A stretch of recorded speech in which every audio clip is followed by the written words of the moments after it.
Hello again, I am Jim Bob, and welcome back to F1 Manager 24 Creator Team on the PS5 here with Brabham Racing, and we are double world champions. We've now wrapped up both the drivers and the Constructors' Championships with 2 rounds to go. Tonight, we head to Qatar for the final sprint race of the season.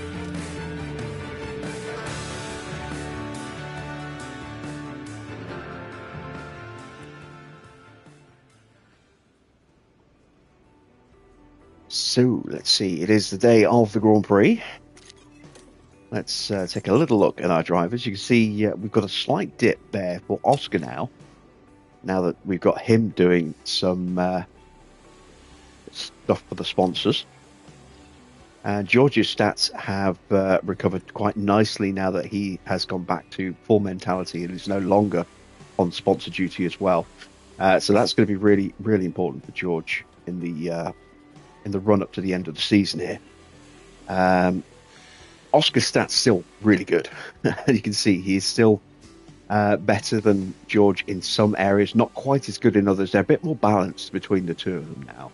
But of course, Oscar has wrapped up the Drivers' World Championship. We're still fighting for third with George. He's in a battle with Lando Norris, and he's only a few points ahead. Very, very tight in the fight between the two of them. There you can see that we have just 4 points advantage over Lando there, thanks to George's win and no points for Lando last time out. So let's see if we can build upon that and continue to score really strongly with George. Get a nice little healthy margin over Lando going into the final round of the season, and maybe, just maybe, we can even try and hunt down Esteban Ocon. That might be a bit too much of an ask, I think. We shall see. How you doing, Harvey? Good to see you. Let's take a quick look at the cars. Are they both on the same spec? No, they are not. We do. Wow, look at the difference. Look at the difference there. In terms of downforce levels, George rocking the current wing. We downgraded the wing on Oscar's car, and look what it's done in the rankings, specifically in the low speed downforce, down to 22nd from 9th. That is a big drop. But his dirty air tolerance has improved as a result, which is kind of weird. So let's go through and see exactly what the differences are between the cars. We need to go to the warehouse. There we go. So they're both on the same chassis. There you can see George on the new front wing and with a spare, and then Oscar on the older front wing with a spare. And you can see, look, the difference. You know, that he's losing in terms of performance. 0.036 G in the low speed. That's worth a lot. 5% loss in the dirty air as well. Onto the rear wings. They're both running the same rear wing. They are both running the same side pod. Both on the same underfloor.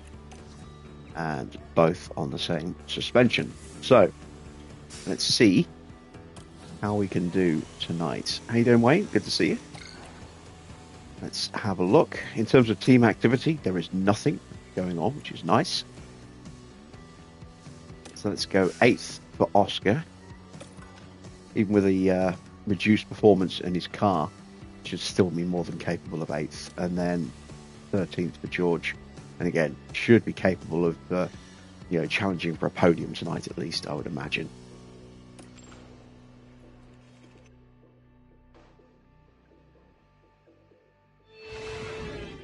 Our calendar brings us to the Middle East this weekend for the Qatar Grand Prix. Lusail International Circuit is a speed demon, fast and flowing with a long main straight, one that's sure to see plenty of overtaking action. In this round, the teams have 2 races to contend with both the sprint and the Grand Prix offering the chance to bag some championship points. Now let's crack on with the weekend. Hello, Victor. Good to see you.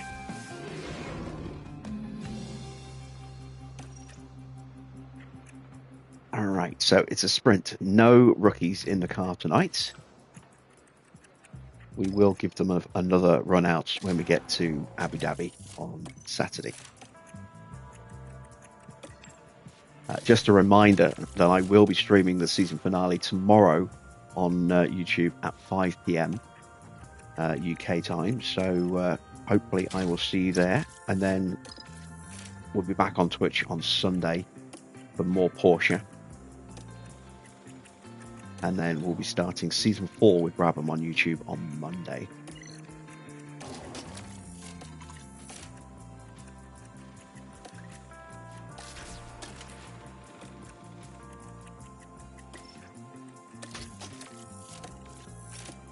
Alright, I think we are set as far as the car parts. Yes, we are. So, we need to think about setup. So, it's quite a high front wing here, about 13, I think, on the rear. So, let's start with Oscar's car first of all. Let's go with a 9 on the front. Go with a 13 on the rear wing. Then we'll go with a 6.4, and then we're going to whack that up to maximum on both of those. See how that works out. Let's see. Lusail, I think, is 18 laps.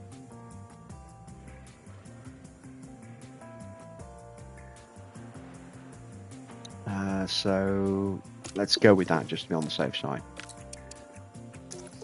And then for Russell, we'll go with something a little bit different. We'll bring the front wing down a little bit. Pump the fuel in. Do the settings. There we go. So let's go with an 8 on the front wing here. We'll go with a 13 on the rear again. I'm going to go a bit more to the left on the roll bar. I'll go with a 7.3. But again, I'm going to whack these all the way up. And let's see who gets closer.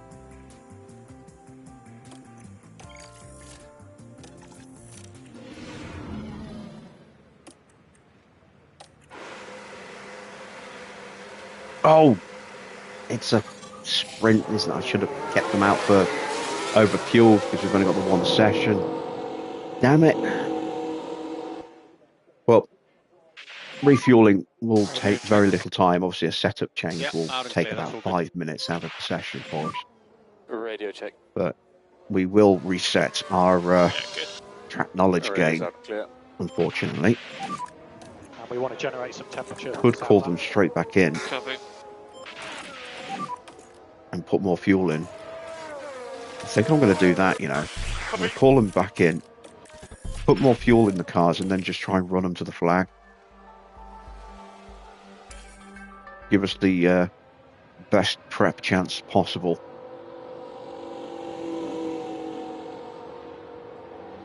By spending a long time on track. And then we're just going to hope the setups are good.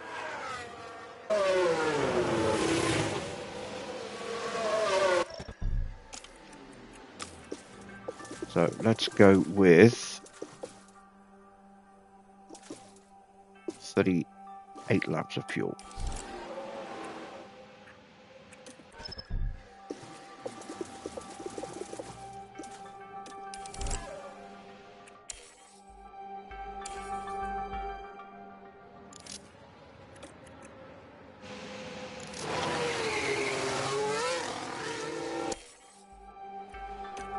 There we go.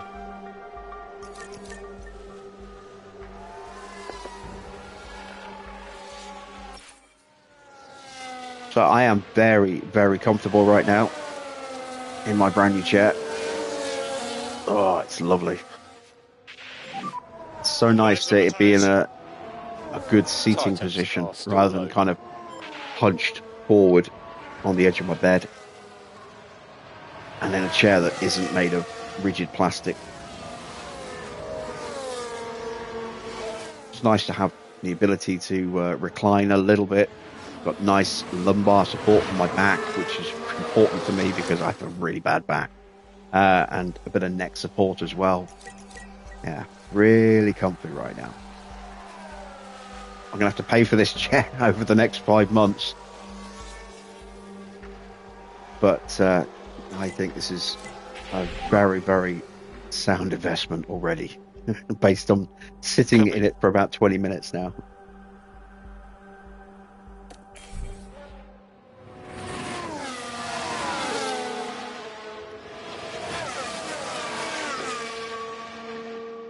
It is bigger than I thought it would be in terms of just its footprint. It's pretty heavy as well. The box that came in was huge. I had to, there was no way I could lift the box on my own without, crippling myself. And it was quite wide as well. So I figured rather than trying to struggle to get it upstairs, even if I enlisted someone else in the house, I just took it apart downstairs and carried all the bits up piece by piece, and then built it up here in my room. And it took about an hour to build because some of the screws were fiddly. But yeah, a lot of hassle to get it actually up here and installed. But once it was done, Balance check. very pleased with the result. Negative. Happy. Copy that. Okay. 90% setup there for George. That's pretty good. We will make some tweaks after the session. 86, not quite as good for Oscar, but still pretty good. Copy that, Oscar. Again, we'll make some tweaks after the session. We'll let them run to the flag now.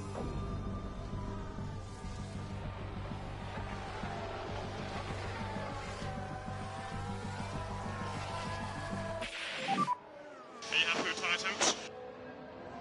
Surface temperature is currently looking quite low.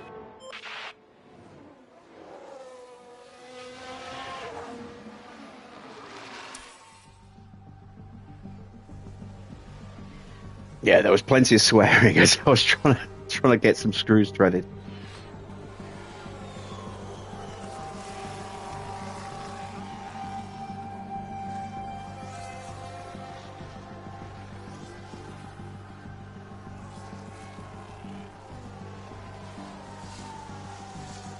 Well, I say screws, bolts, really. Threaded bolts.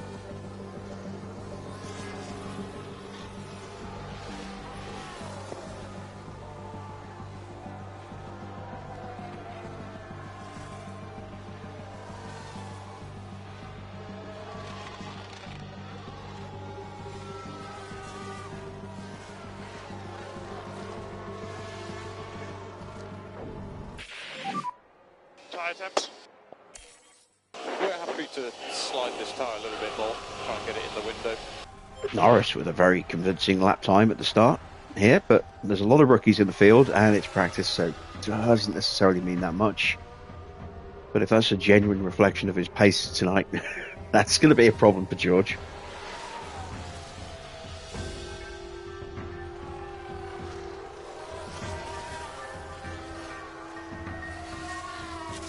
Fizz? Who is Fizz? It's not Fisichella's son, is it? Not Fisher. Rudolph Fisher. I was going to say. I didn't think Fisichella Jr. was in here.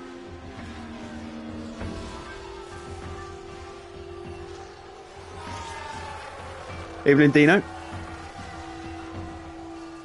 Or Delano, as you were renamed last night. Let me know if you need more temp for tyres.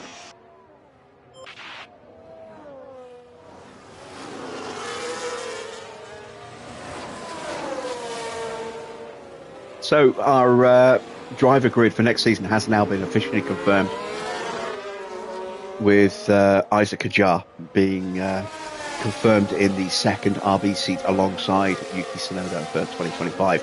So after years of having a pretty static driver grid, we're actually going to have quite a lot of new faces on the grid.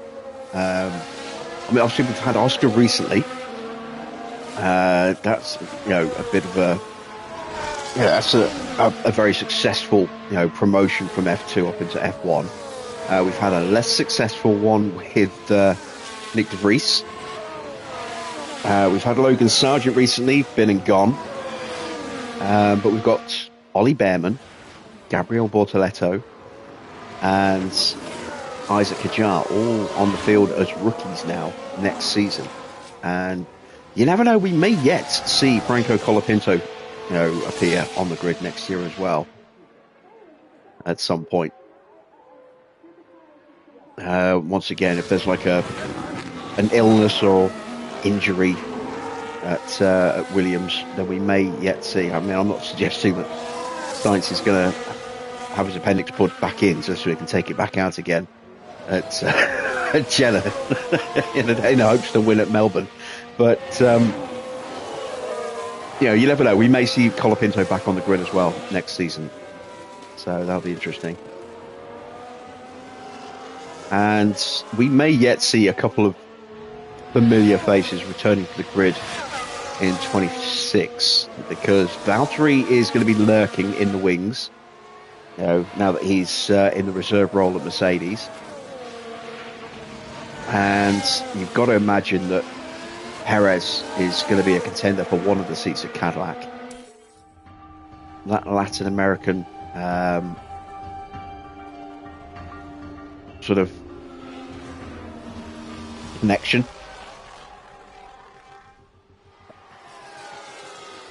is potentially going to be quite lucrative for for Cadillac.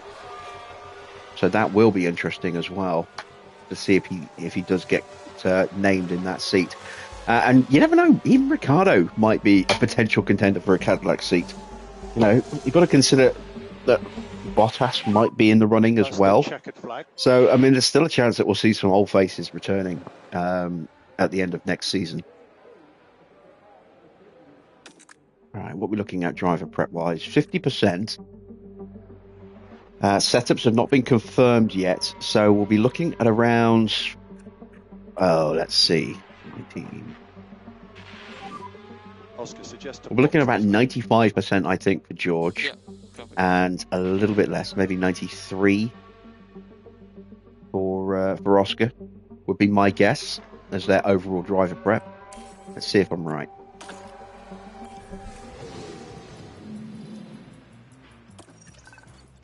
Hey, look at that. Spot on. 93 and 95. Right, can we make any little tweaks to the setup before we send them onto the track? Let's get prepped for sprint quali. Welcome, everyone. Qualifying for the sprint awaits us, and we're raring to get going.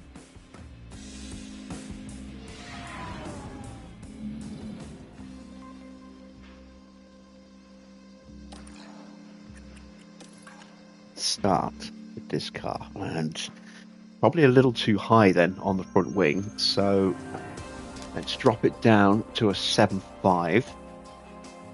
I'm going to move that over to that side so that I can then pull that back a bit that way, and then we'll pull that back a bit as well, and let's go with that. Car parts, we need to put Oscar's best bits in. There we go. That gearbox will be fine. You know what? Now let's use the other gearbox. There's only 2 races to go. We may as well use it, seeing as we have it. And we've still got the 69% gearbox left if something happens to this one. So, moving over to George, can we tweak this setup? Now, that could go either way, but I think it's more likely to go back to a 6.4. And let's push the front wing up to an 8.5. And let's pull that back to a 0.9. And let's see how we do with that. One flying lap. Do his car parts now as well.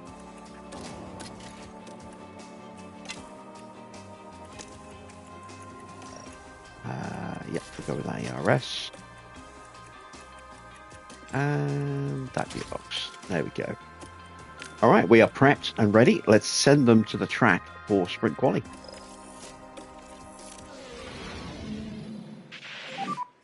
Okay, Oscar, so the track will go green now. Gasly's gone out first. We will hit the track second and third. Perez coming out behind us. There he is.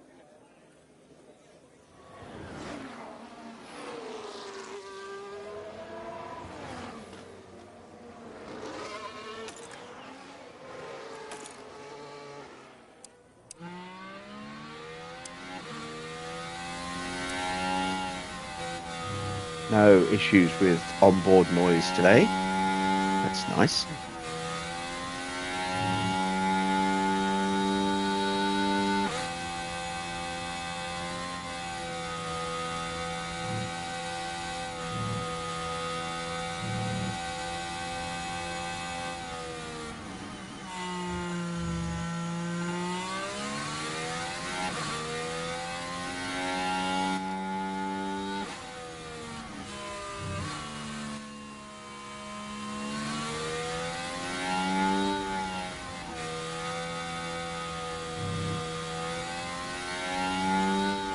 A little bit more traffic coming out now.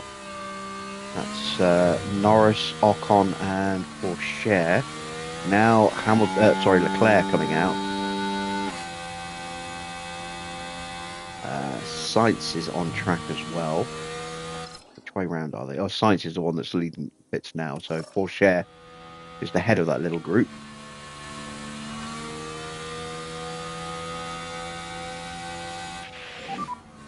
Good. Fittipaldi tucked up behind one of the Astons. That's Nico Hulkenberg.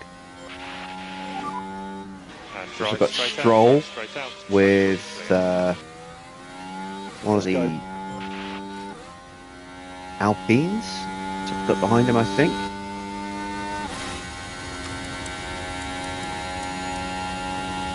Where are the Alpines? Yeah, it's Joe. And now Hamilton's leaving the pits as well.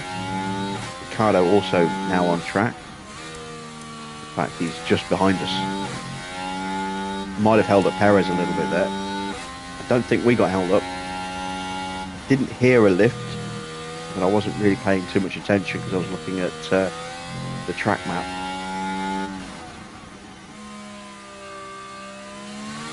And we are expecting George to be quicker than Oscar today.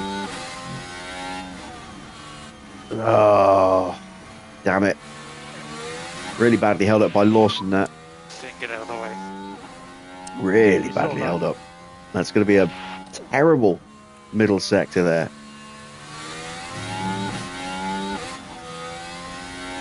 So he was down 3/10 in the first sector. He's going to be down even more.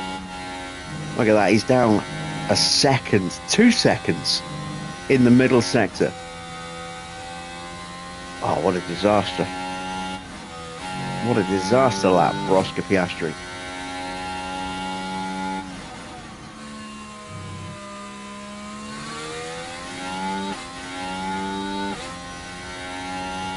At this point, we may have to resort to putting the other wing back on.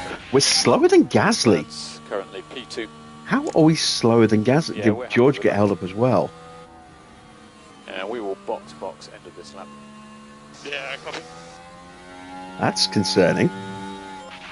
How you doing, Tiny? Oscar, you're currently P6. Oh, wow. Yeah, both drivers way off the pace. We must have been held up with George as well. In fact, yeah, look at that. He's only half a second quicker than Piastri. And we know Piastri lost 2 seconds to George in the middle sector. Thanks to Liam Lawson. So both drivers getting badly blocked on that lap then.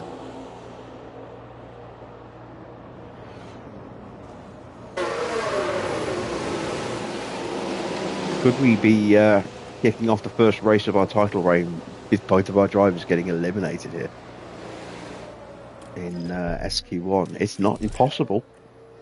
We don't generally tend to have that much luck in qualifying this season. And now we're really up against it. How crowded the track is as well. Finding some clear air is going to be tricky.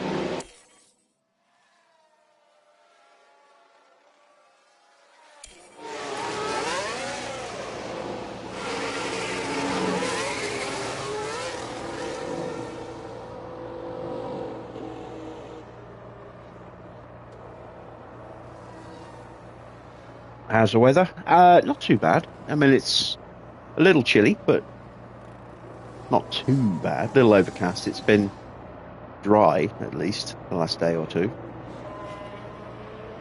It's not been as cold as it was, about a month ago, when we had that really bad cold snap. Let me open up my tablet and have a look at my American weather. It's 42 degrees right now where I am.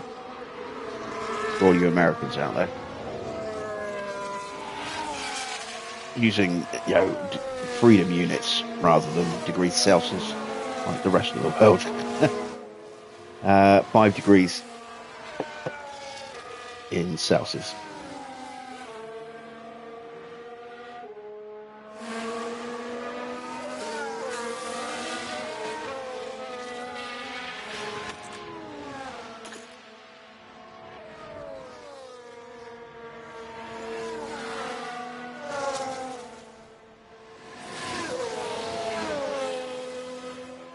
I think it's the most talking I've seen you do in a long time, actually, Tiny. You normally pop in, say cheers, Jim Bob, and then I don't hear from you again.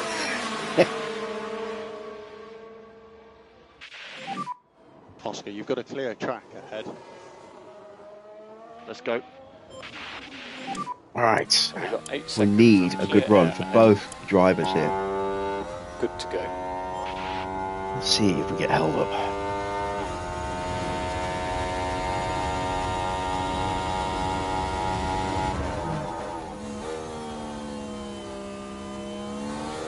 Potential traffic for George. Gets through into turn 1 without too much of a delay. Potential traffic here. Or is that someone on a flying lap as well? I think that's someone else on a flying lap. So we might get a nice little slipstream here with Oscar. Definitely improved in the first sector. George hasn't, but he had a pretty strong first sector last time round, so not overly concerned by that. It's the middle sector where we dropped a huge amount of time for Oscar last time, and I think the final sector where George lost a ton of time. So as long as those are clean, it'll be good. And it's looking good at the moment for Oscar.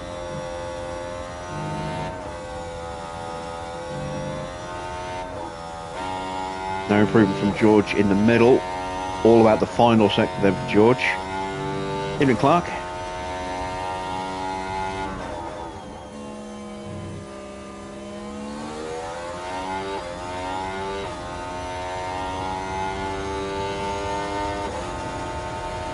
Drive for the line. And Oscar's through in 7th, but we're still 0.8 of a second slower than we need to be. And George goes 7th instead, displacing Oscar down a place, 10th and a half quicker. Yeah, we're not on the pace here, are we? Which means we'll do okay in the sprint, but we're going to struggle in the Grand Prix, I think. Have I looked into FS25 yet? No, I haven't. I don't really have the interest in FS anymore. And I just haven't had the time either. I've been so busy with other stuff recently. I just have not even had the time to even consider looking around at stuff. I've barely been on the PC all week.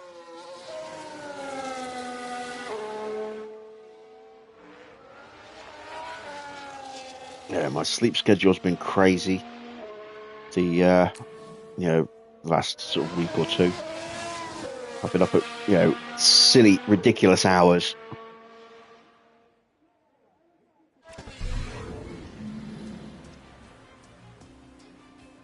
And sleeping during the day a lot, and then getting up and streaming, and then not really having much time to do anything else afterwards.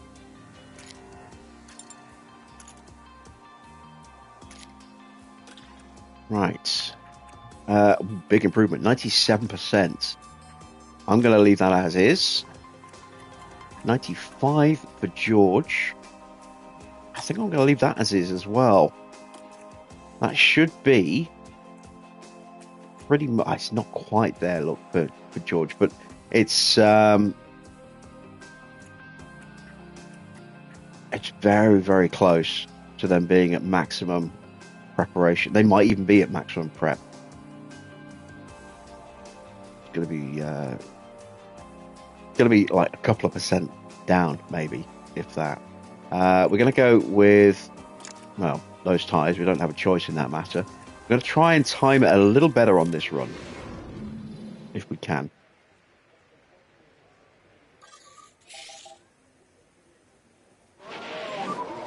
Sessions should be starting now. Yeah, I don't think I've fired the PC up since Monday. Did a little bit of ETS on Monday morning, and I mean like early Monday morning. And I don't think I've been on the PC since.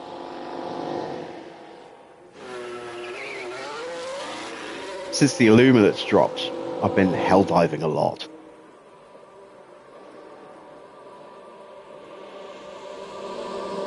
Right, most of the grid's gone out already, so I think we're pretty safe to go out now. We'll give our drivers a bit of clear air between them so that they don't risk impeding each other with dirty air.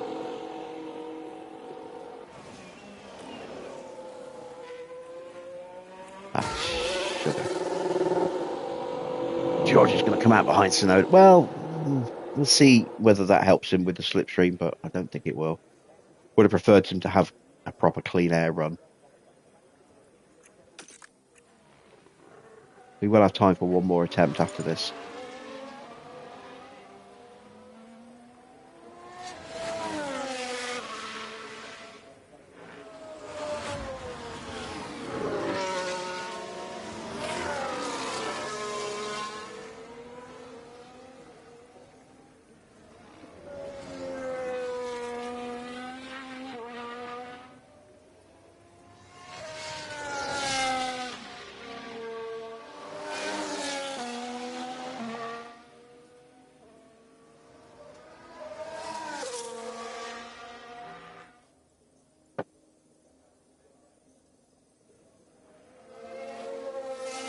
I've seen the trailer. I saw it on Steam,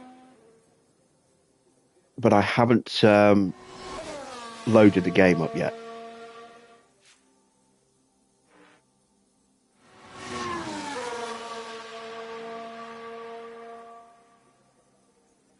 Monday afternoon. I did have the PC on briefly for a bit because that's when I got Indiana Jones working. No, Tuesday. Sorry, it was Tuesday when I got Indiana Jones actually, added to my Steam library. I remember talking about it on the stream, and then going through the ridiculous ball ache of reserving my copy of Assassin's Creed Shadows for when that drops in February.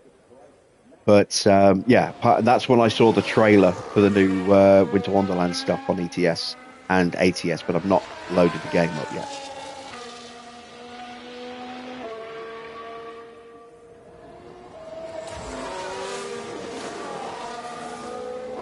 Keep an eye on George behind Sonoda. And let's take a look at sectors as well. See if he's being impeded or actually getting a benefit. First part of the lap he should have maybe gained a slight benefit. It's the middle part of the lap I'm not sure about. It's actually slightly down on Oscar in the first sector there, look. 17 thousandths difference. Ocon goes top. Alonso dropped down to third as Sainz pops up to second. Now Norris goes quickest by 3/10. And that was a clean air run as well. So Norris is looking quick. 29.2 and a 29.3. George not as quick. Maybe that is the dirty air from Sonoda. If he is going to get any benefit, it's going to be here in this final sector, specifically on the run to the line. And Oscar goes second. Oh, so maybe we do have a bit of pace. Maybe we just needed a good, clean run in clear air. Where does George pop up to? George goes, sixth and then gets bumped to seventh. Both Mercedes are quicker than us, or quicker than George right now. That's a bit of a surprise. Now Leclerc pops up into fifth. Hamilton currently slowest. Then it's Hulkenberg, Perez, Van Dorn, Ricciardo and Bottas also in the drop zone. I wonder if Hamilton got blocked or if he just doesn't have any pace here.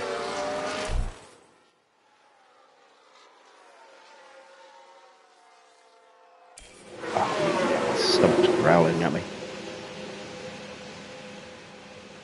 Might have to grab a...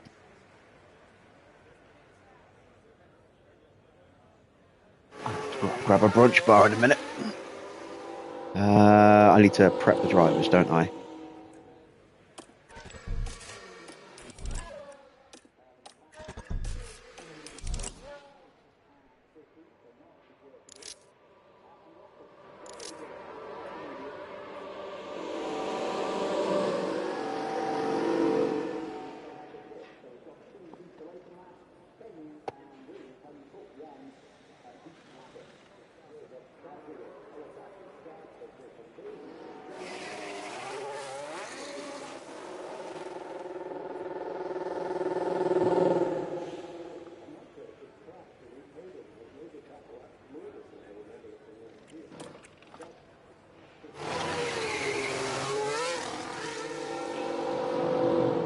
Oh, we've got a yellow flag.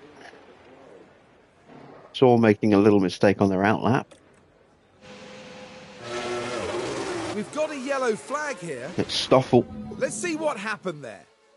Oh, all right so far. So he leaves the pits and immediately That's the pitches spin. it into a spin. And ultimately, just unable to bring the car under control. And then drives through an advertising hoarding. This time, no, not even this time. Someone popped out in front of us again. But there was a little bit bigger gap this time. I think it's Sargent. Is it Sargent in front of us? It is. Logan Sargent in front. That's not great because Sargent... Oh, I was going to say Sargent's going to be slow, but he's actually ahead of George right now.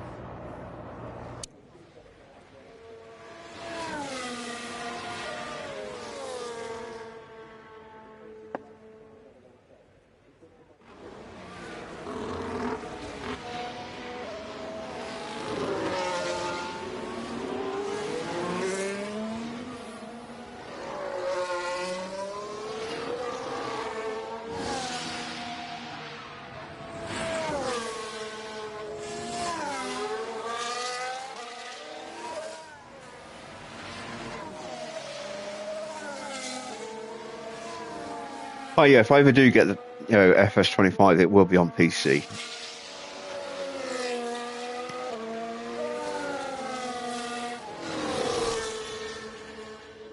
But I'm planning on throwing myself into City Skylines 2 next year, in the new year. So and Frostpunk 2. So I just wouldn't have time for Farm Sim. At least in the next 6 months, at least.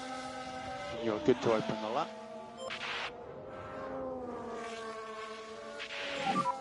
So all clear ahead. Good to go.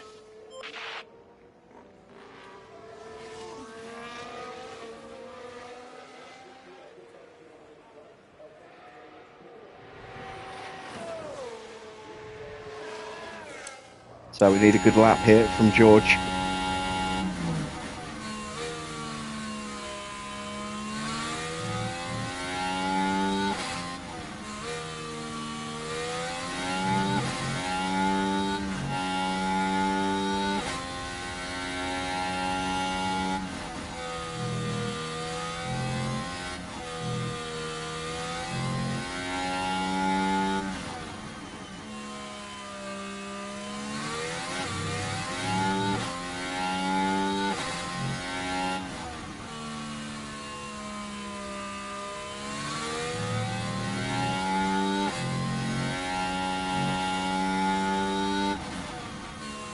You still watch my FS17 playthroughs. Yeah, I still maintain that Lone Oak is some of the best work I've ever done.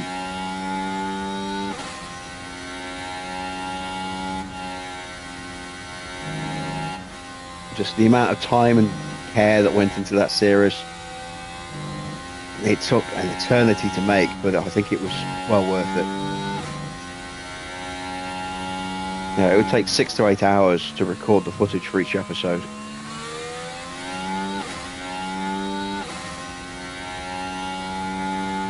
Then another hour of editing, and another hour of rendering, and then waiting for it to upload. There we go. George gets a really good time. He is going to go through. Oscar should be through as well. Hamilton's improved. He's up to 6th. Norris still top. Ocon now pops up into 2nd. Alonso 4, so we're splitting the Red Bulls. And Leclerc goes second now. That puts Sonoda in trouble. Well, Sonoda's out. Ricciardo and Valtteri might have a chance. Ricciardo improves to 11th, but he's out. About Valtteri. Valtteri across the line already. Yes, he is. He's in the pits. So Valtteri is out along with Ricciardo and Sonoda. And then, who else? Stoffel, Perez, and Hulkenberg. And someone has a penalty, I think. Oh, maybe not. I thought somebody had a penalty today. Oh yeah, Hulkenberg. But it won't apply in the sprint. It will only apply in the race itself. Okay, soft tyres are available. We are going to go for 2 flying laps. We're going to go with no cooldown, and we're going to do a very careful prep lap.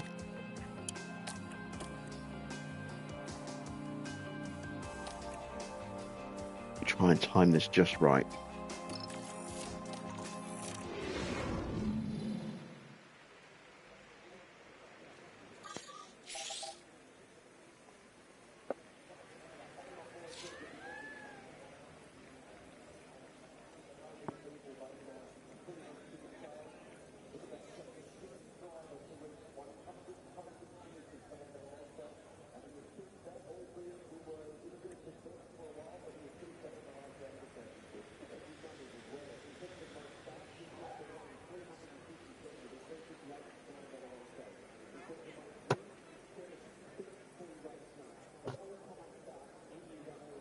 You hear clattering, I'm just messing around with the armrests.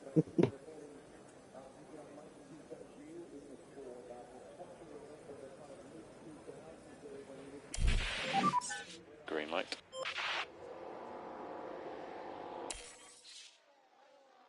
Only 2 cars have gone out so far. There goes Hamilton.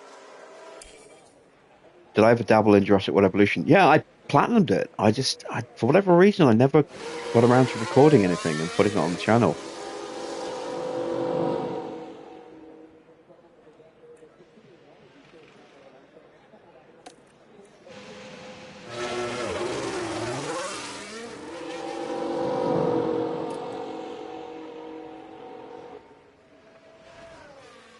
I haven't played it in a couple of years now. I know there have been a lot of updates. I haven't got any of the DLCs for it. At some point, I may go back and have another playthrough on it. But no, I did really enjoy Jurassic World Evolution 2. I'll probably put Jurassic World 3 on the store, on the channel when that comes out. Don't know which system it'll be on, PlayStation or PC.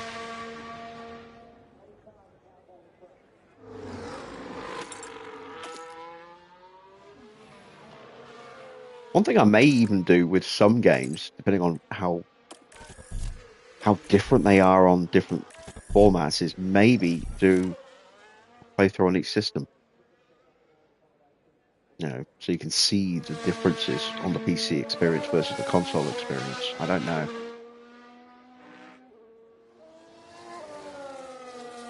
It's a thought that's just been rattling around in the back of my head.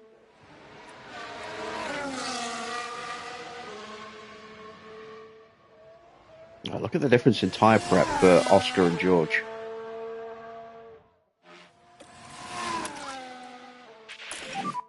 Suggest reduce a bit, lift and coast. Yep, copy. So happy to drop lift and coast.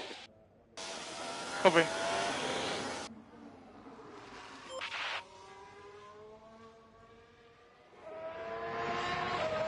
I quite like designing parts, but I like to have a little bit of hand holding as well, just for me personally, just because I do sometimes struggle with the creative side of things. But I tried making parks in Pilot Coaster, and I kind of enjoyed it, And I made a couple of decent parks, but they were nothing special. I mean, it was just about, putting down pathways and rides and not really messing around too much with terrain and making a really intricate park. That kind of side of the game I really struggle with. So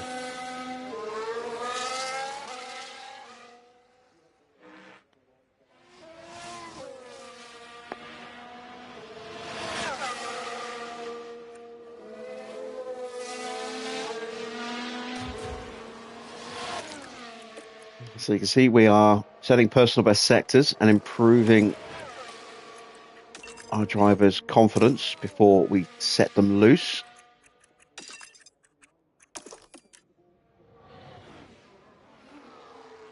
And really push the tyres. And we're going to avoid most of the traffic. There might be a little issue here for Oscar. And hopefully George gets clear. Yes, he does.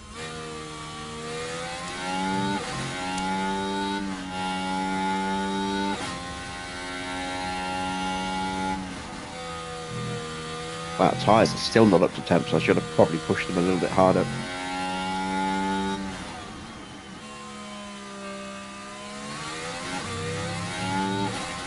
Mercedes gets out of the way. It's like deja vu. Mercedes pulling out the way of our car.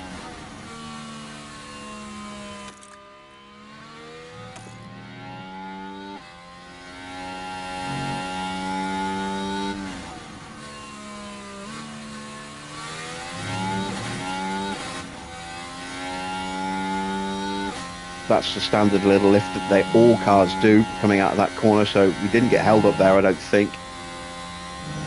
We're not setting any purple sectors, but we are improving, although that's not hard given how off the pace that first lap was.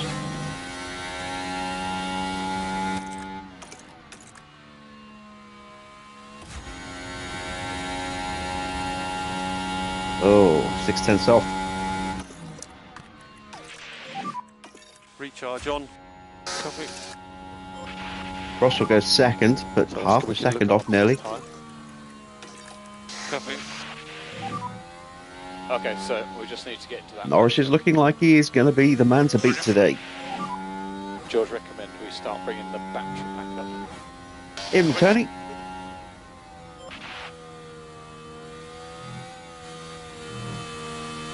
Much as you enjoy Planet Coaster, nothing beats the old Roller Coaster Tycoon games. I never played any of the old Tycoon games. I did play Theme Park on the PlayStation 1 when I was younger, but never played any of the actual Roller Coaster Tycoon games.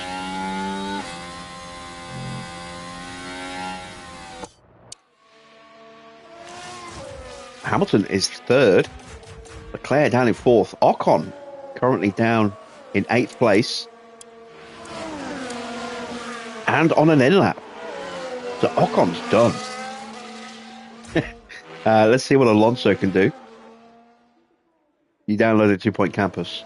Yeah, I had a bit of fun with 2 Point Campus, but again, I got a little frustrated with the limitations of the maps.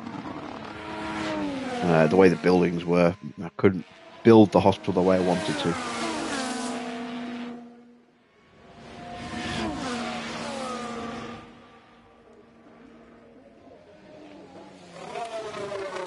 But I haven't played any of the follow-ups.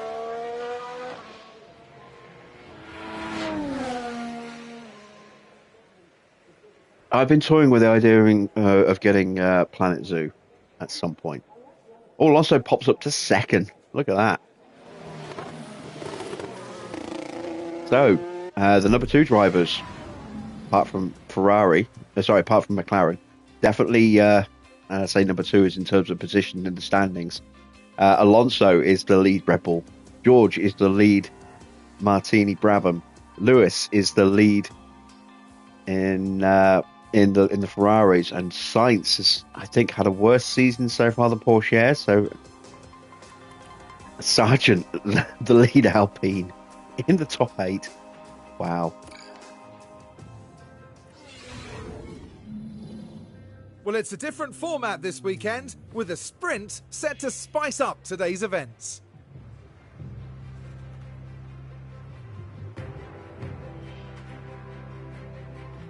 And of course, the big incentive here is getting a few extra points on the board, with the top finishers in the sprint set to add to their championship tally.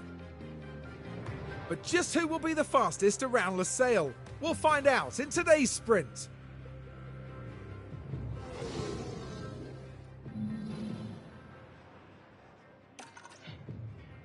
Right, we are going to go with the softs. Look at the difference in the tyre wear between... Oh, no, wait, that's why.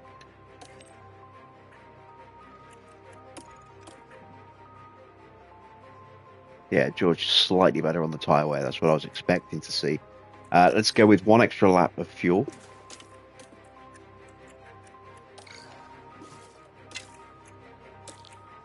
We will look after the tyres on the start, push the fuel.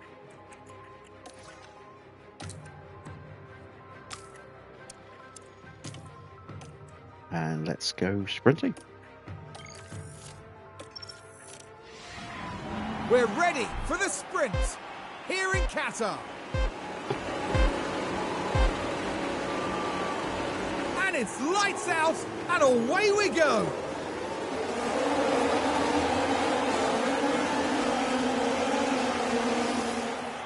It looks like Piastri getting into place. Russell gets up back in front of Hamilton.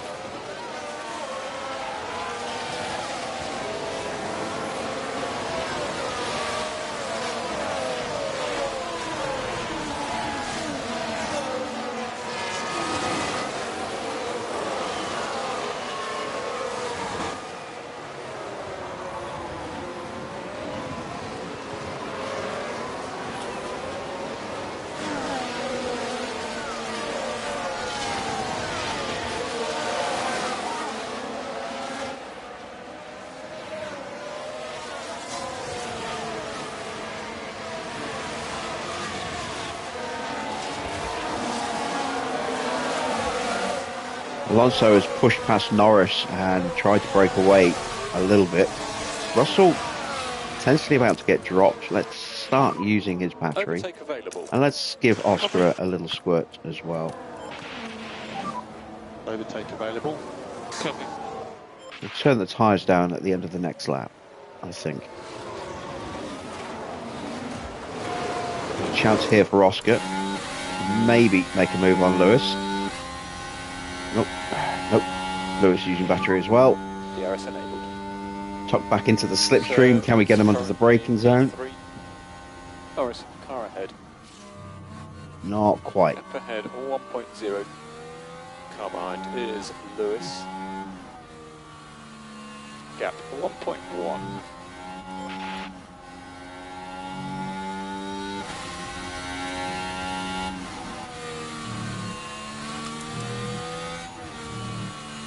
Norris also on the softs.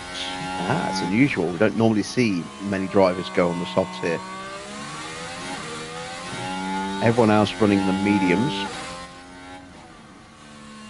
We've got a fault already for Zhou.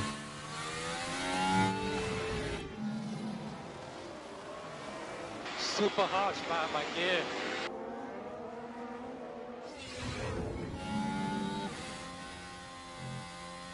Zhou complaining he needs a more mellow high. Needs to find a new dealer.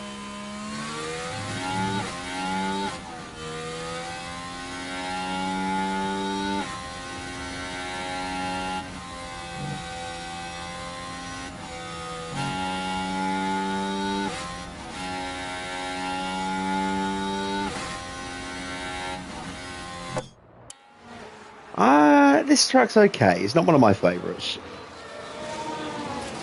Just feels a little characterless for me.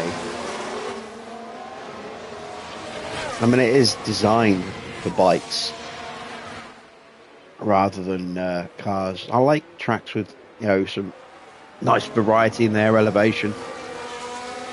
This is pretty flat.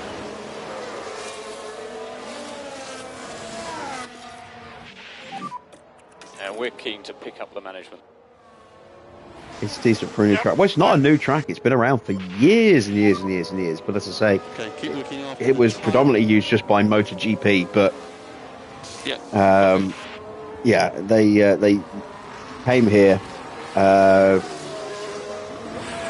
during the pandemic because it was supposed to be a one-off race.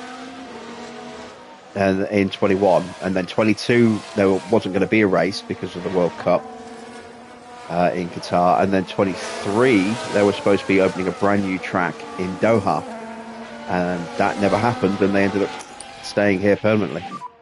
Charge the pack. Copy. Recharge on. Copy.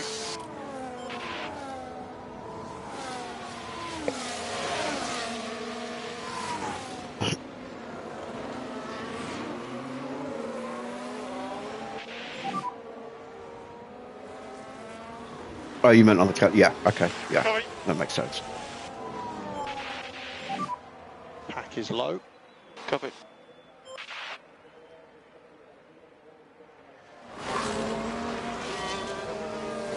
You'd like to see Turkey Portimao back? Yeah, I would love to see both of those tracks, really. Turkey's a fun track. Portimao, I love Portimao.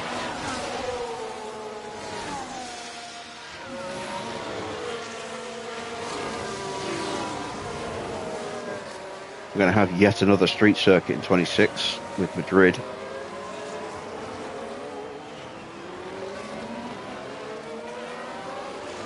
I am a little concerned by the sheer number of street tracks that are popping up on the calendar now.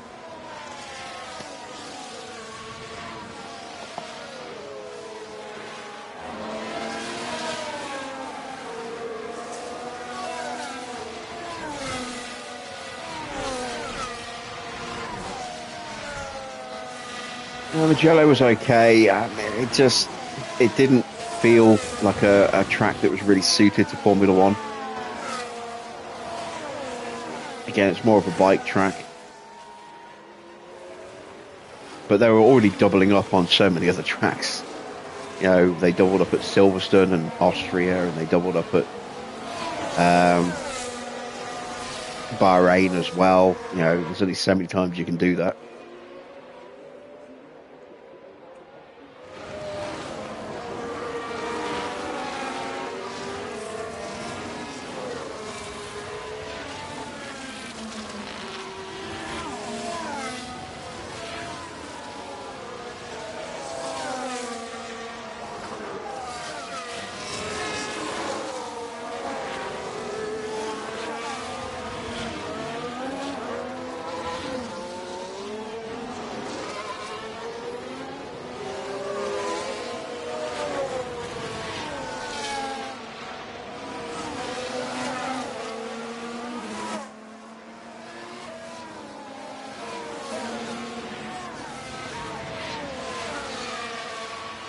Getting a little concerned about the engine temps.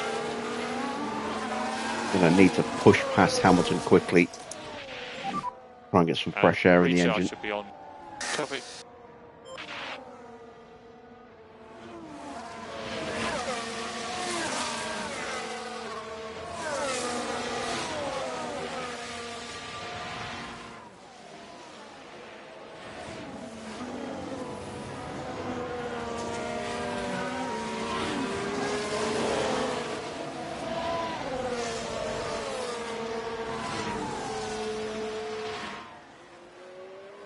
Abu Dhabi won't be going anywhere.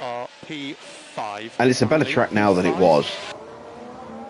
You know, getting rid of that second god-awful chicane, double chicane they had at the end of the second DRS straight, and replacing it with the banked curving. Sergeant.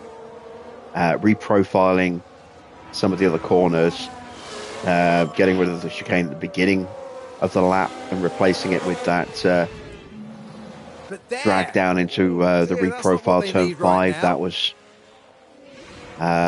was a good decision as well. The track is definitely better now than it was, but yeah, that track's not going anywhere. It's worth too much money.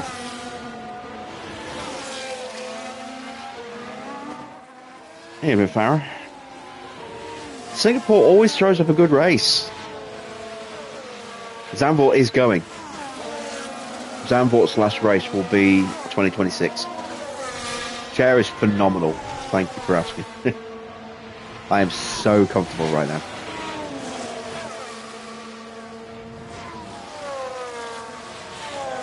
Yeah, Zandvoort was originally supposed to run out at next season, was going to be the last one, but they extended it for one more year.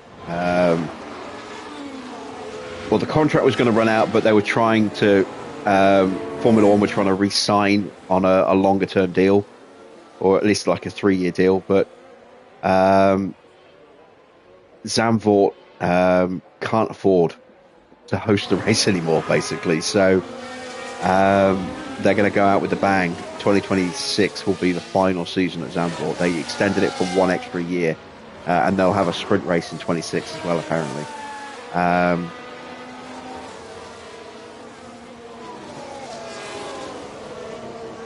And then that'll be it for the Dutch Grand Prix. Is that what Madrid's replacing? No, Madrid is replacing Barcelona as the Spanish Grand Prix. There may yet be a way that they'll try and exploit, some naming shenanigans like they used to do in the olden days to keep Brazil on the calendar, but use overtake. Madrid will be the Spanish Grand Prix.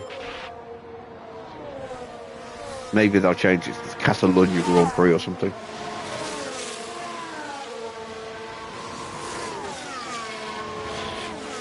Barcelona's a major loss. Barcelona's a better track again since they got rid of the Mickey Mouse shit at the end of the lap and went back to the original, curving. That track is definitely better. Time management looks okay. Okay, yeah.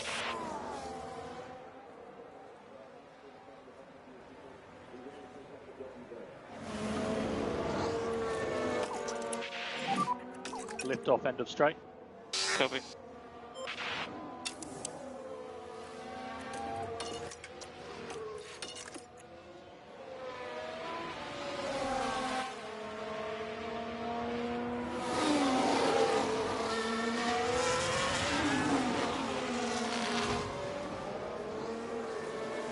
Yeah, maybe they'll bring back the European Grand Prix title. Maybe it'll go into I wouldn't mind there being a European Grand Prix on a rotational basis. Maybe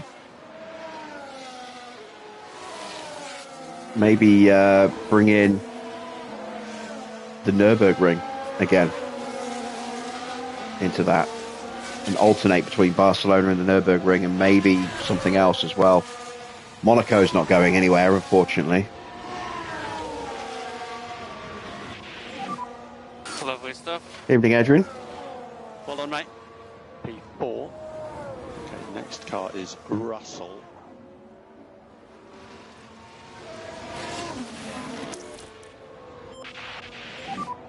Pack is low. Yep. Germany does need a race. Copy. It really does, but attendance have always been a bit of an issue. Copy.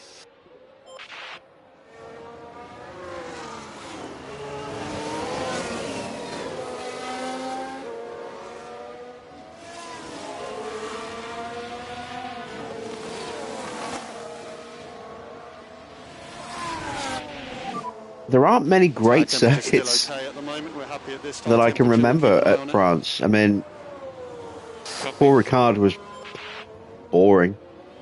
Magny-Cours generally did not produce great racing.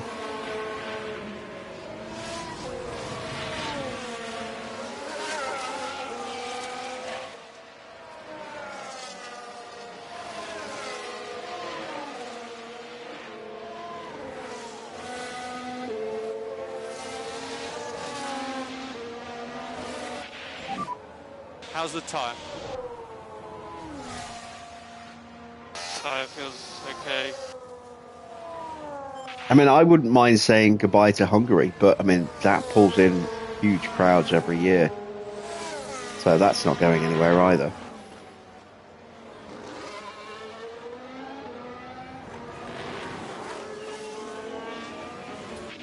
Hockenheim was excellent. Which The version of tyre temperature should be in Hockenheim? a good place.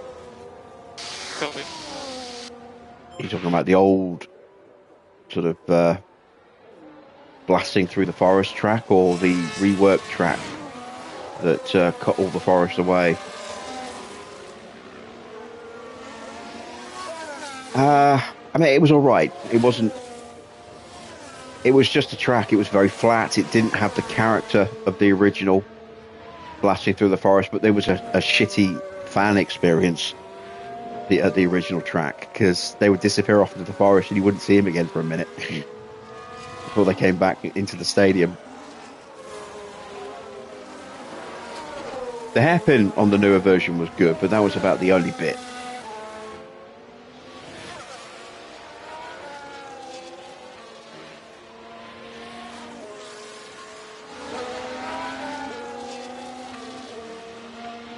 Right, race update with 10 laps to go. Norris currently 4.5 seconds clear of Alonso. We haven't checked in with George for a little while. He's now closing back in on Alonso now that we've upped the tyre pace a little bit. Engine temps are coming back down again, which is good. Still need to get some battery back in the cars. And since Oscar's got past Hamilton, he's pulled away quite comfortably. Let's take a quick look at tyres. So we've got a nice little tyre margin over everybody at the moment. Specifically the mediums. Norris has done a good job looking after his tyres as well. Keep your head down.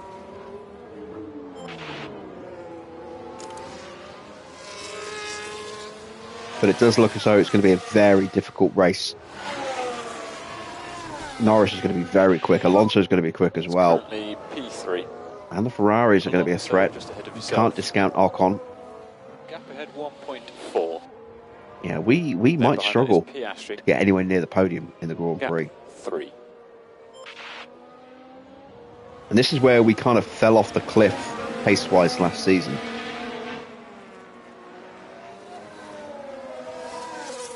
We were abysmal here last year.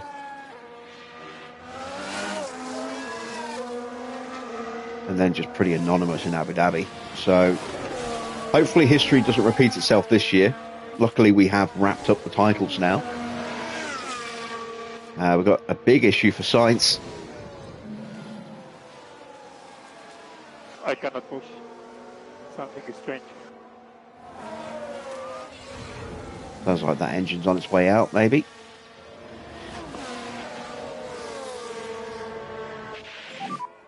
Alonso car ahead. Gap ahead 1.3. You'd like to see a race in Africa. Yeah, I mean, there was talk about maybe going back to Kyalami, but Rwanda's launching a bid.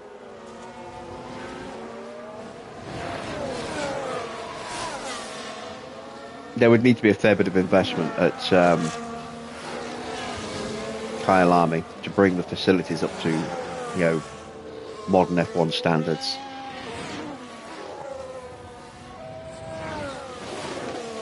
And I don't know if that funding is available.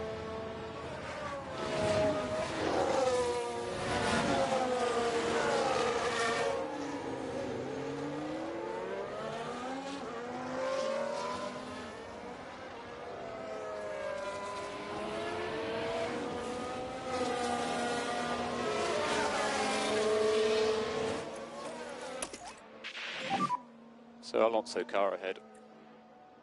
So gap ahead a 1.8. Now that the engine temps have come down, we can start to push the fuel a little bit more again. So happy to drop little Temps are coast. still a little higher than I would like, but they're certainly not like the 124 that we had with Oscar when he was stuck in Hamilton's dirty air. And I want to try and start closing in on Alonso as well.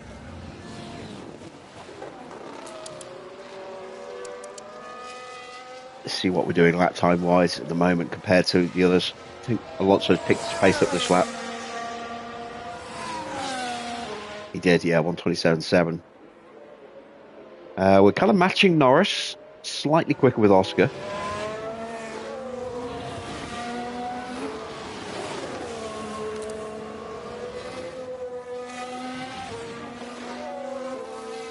But F1 needs a race in Africa, I think.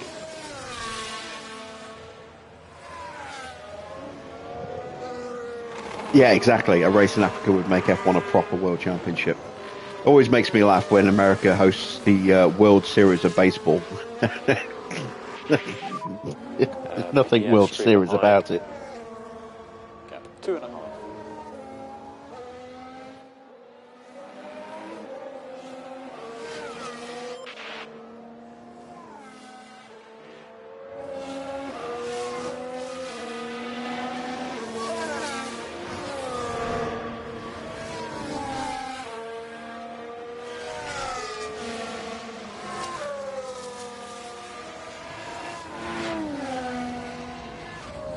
Oh, that shows fault getting worse. That And popped as up far right at as the we beginning of can the tell, race.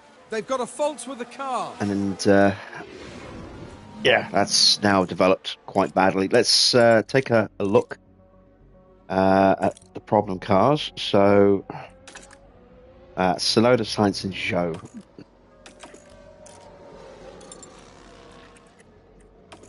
The Sainz's engine. Oh, look at the temps. Oh, his engine is massively overheating. That thing could blow up Behind 2.3. with temperatures that high. 131 degrees. Ooh. Zhou has gearbox issues. That's now gone orange. His engine's pretty hot as well, look.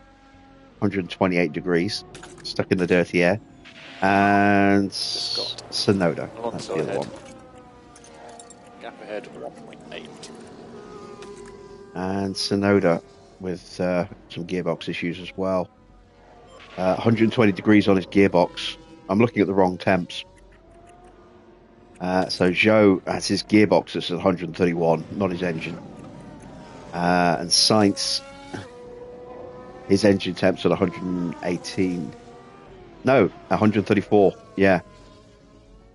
Gearbox doesn't have temps. It's tyres and engine. So yeah, it is engine temp for Sainz. That is a real issue for him. A real issue there for engine temps on Zhou. He's cooking his gearbox. And Sonoda's got to be cooking his if he's not careful. George's have crept back up again as he's getting closer to George, to the back of Fernando again. Next car is Alonso. Gap ahead 1.5.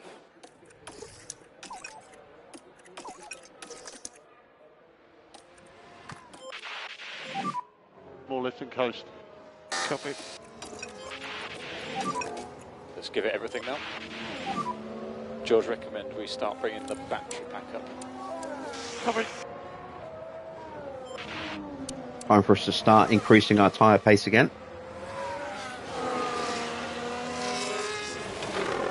And we immediately, despite going into harvest mode, close up quickly on the back of Fernando.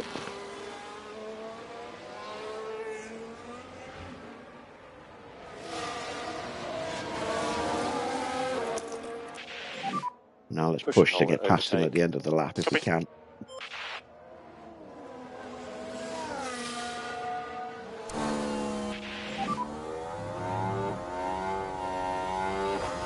Oh, yellow flag. Gap ahead Porsche tumbling down the order. He's locked up or spun. There's a yellow flag now. He's spun. So let's take a look at the replay. Now here, we're taking turn 6. And round they go. And that certainly wouldn't...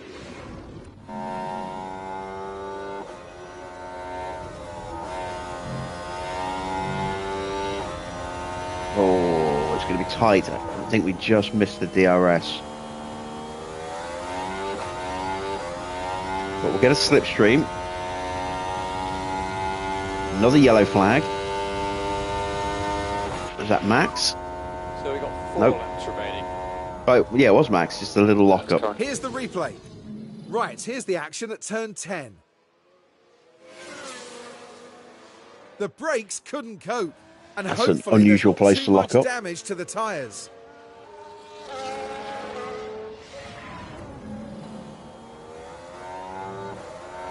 Oh, no way. I thought he was at the end of the lap. He wasn't.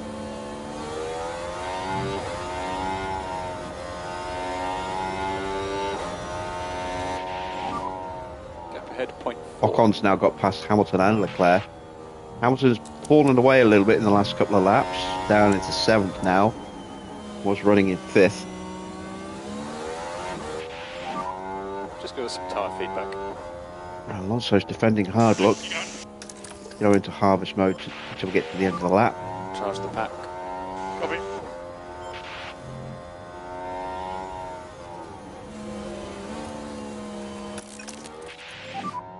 Recharge off. Copy. Let's bring Oscar back up.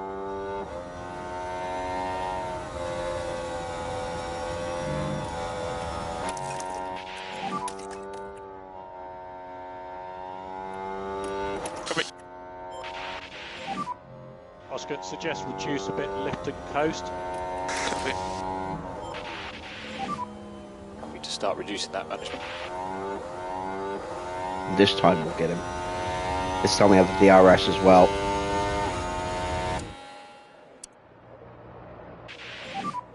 Three laps to go. Got the overspeed, Yeah, got the good. braking, got the tyres, and through we go.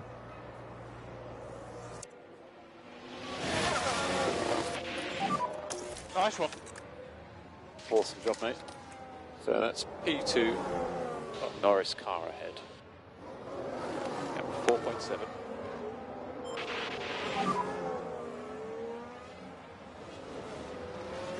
Copy. I don't think George is going to have the pace to catch Norris.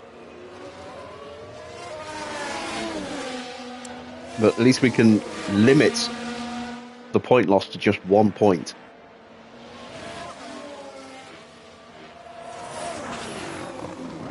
How costly is that Mexico debacle going to be for us? Running out of fuel on the final turn.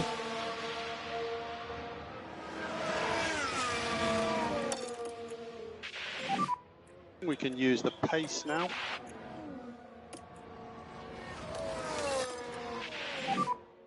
Let's go flat out. Just about managed to break Alonso at the end of the lap there. So no DRS for Fernando. Pack is low. Yeah. Do we need to keep the lift and coast up a bit more? 2 laps now? to go. Let's see if Oscar can get past Alonso as well. Use the pace now. Suggest increased LICO. Yep. Copy. 2 laps remaining. Yeah, copy.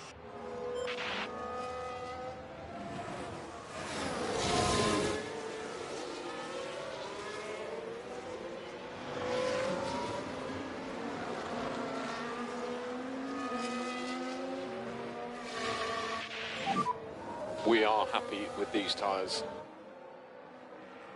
Behave up.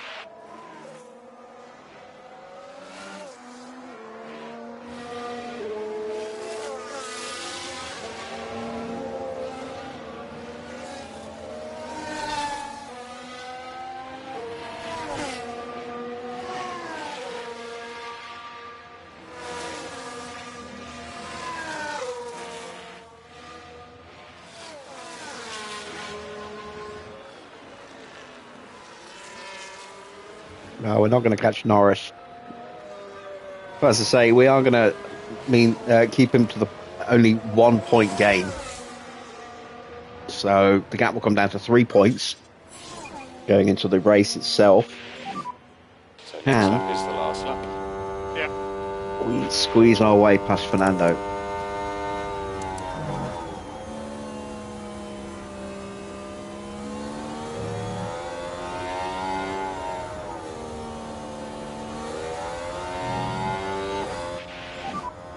Car ahead of you is Alonso. 1.1. 1.1. There's still opportunities here.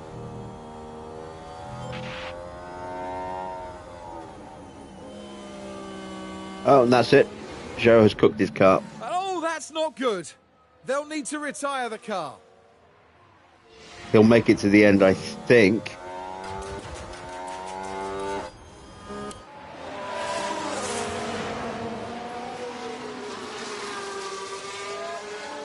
I don't think we're going to get past Alonso.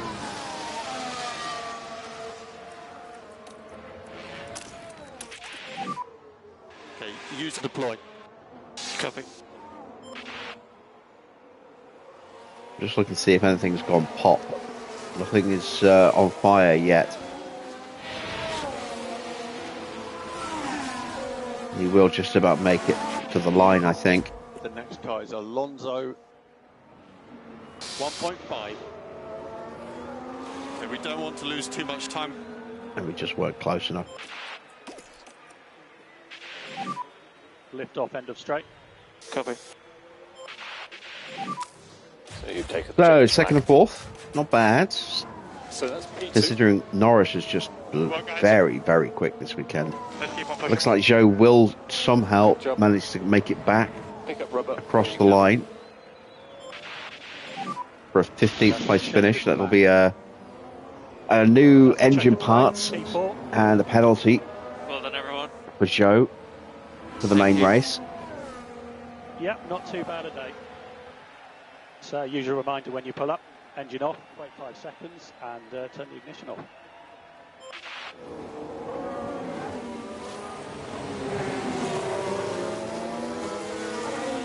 We're going to probably massively underfuel the car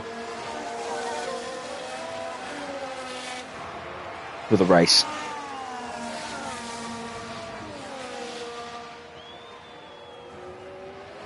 Just to keep those engine temps under control because they got very high. George Russell fought hard to finish in the points in today's sprint. They did really well to secure second. The team in the pits will be happy with that.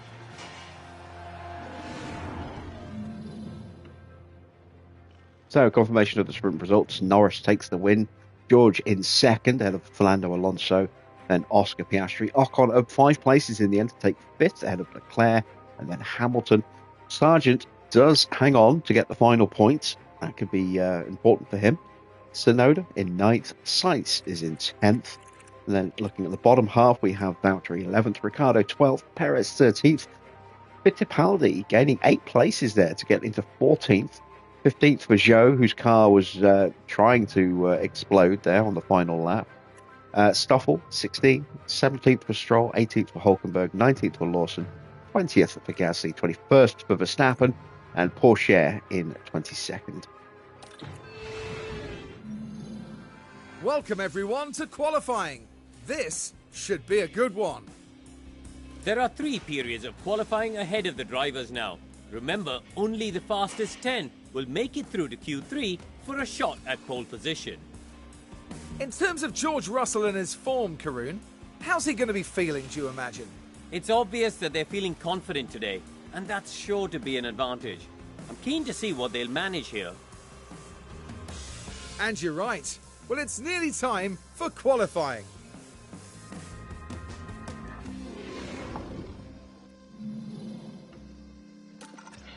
All right, we're not messing around with the setups. We don't need to. They are good enough. So let's just go straight into qualifying. In fact, let's put on a set of mediums for our first run.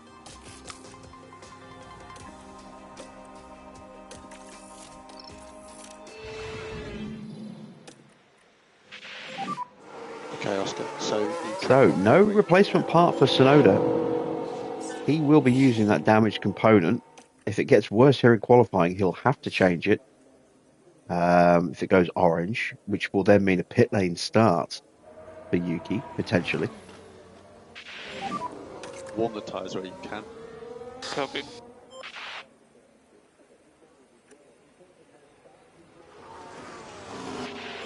This isn't going to be a quick some work on the lap. brakes. Well, it won't be quick enough, I don't think. So let's just see what we can get done. Don't think we got held up anywhere. P1. Hard to tell when you're whizzing through it 16 times. Fuel on the way in.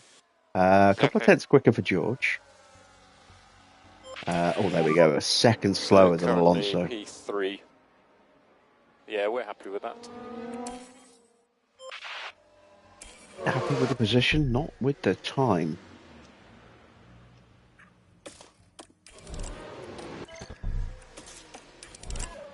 Go on these scrub tyres. Again, not ideal.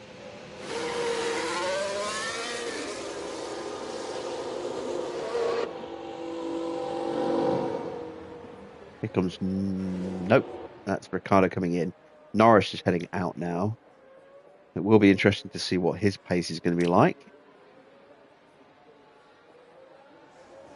Get some clear air between us and Norris before we bring out George. Yep, copy. And again, we're going to whiz through.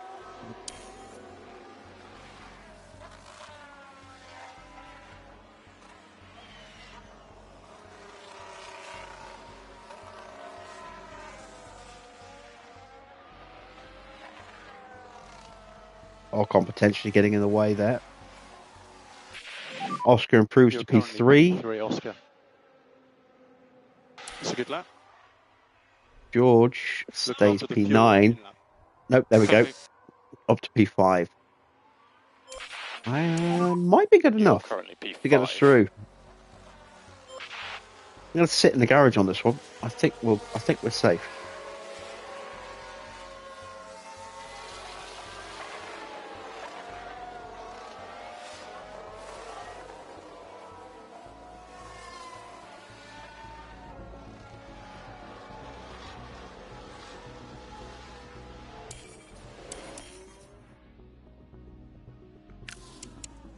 So let's see. Leclerc in real danger of being eliminated here. Fittipaldi's on a flying lap, as is Sargent. Sainz crosses the line and knocks out Charles Leclerc. Fittipaldi improves above Van Dorn, but Stoffel is on a flying lap of his own now. There's Sargent there. There's Gasly. Lawson, the next one in danger.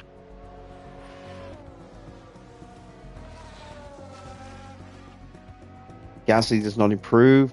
Sargent only improves to 20th. And Stoffel knock out Lawson. Got a toe behind Alonso.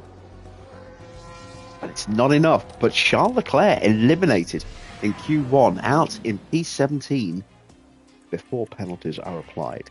Then we've got that penalty for Sainz that will be applied to his qualifying result, as we do for Zhou and Hulkenberg. No change of penalty parts yet for Yuki Tsunoda. Let's go on the mediums again.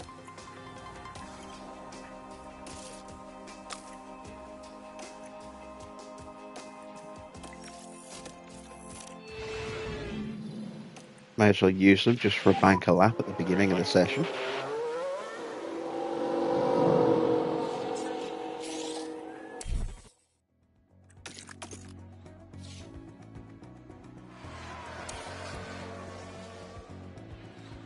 It will be a clean run for both drivers. That's excellent news. No dirty air to worry about. 124.6, that's not bad. Let's see what George does. Remember the Delta 124.3 at the safety car line. 2.3 tenths quicker. Oscar, recharge on and cool the car. How much slower are we than everyone else, though? That's the question. Oscar, pit that. Okay, so remember pit lane speed limiter. Copy. Stop in front of our garage.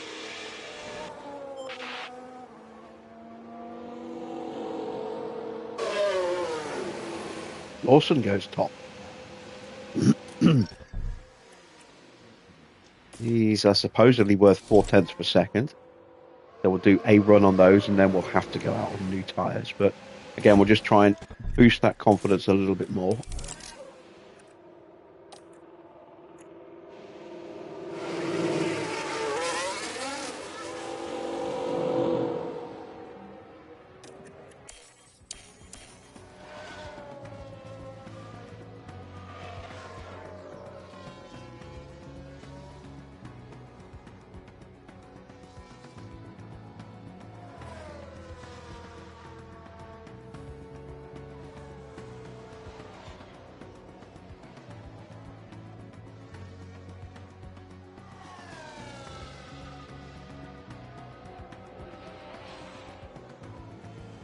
Joe getting a mighty slipstream from us at the end of the lap there. Oh, will Sainz get in the way? Maybe. Gets out of George's way. Maybe Ricciardo got in our way a little bit. 10 and P6. That's currently P6. We are going to need to run We again, will box end of this but lap. then I expected that would be Copy. the case. Brand new set of tyres this time. Oh, it's got pit lane. Pit lane speed limiter on. Stop in front of our garage.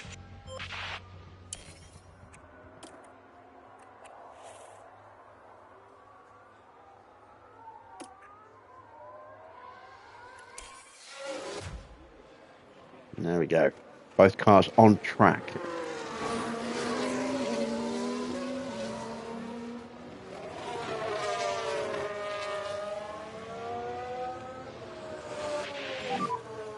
Wake up those rear brakes.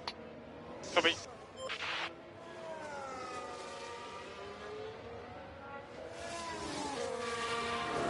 Now we just need to hope we get a clean run.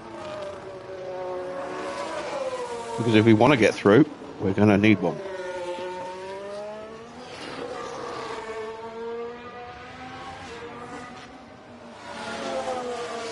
Definitely not really suited to this track, our car. So we did all right in the sprint, but that's because we were able to exploit tyres very nicely in the sprint. Can't do that in the race.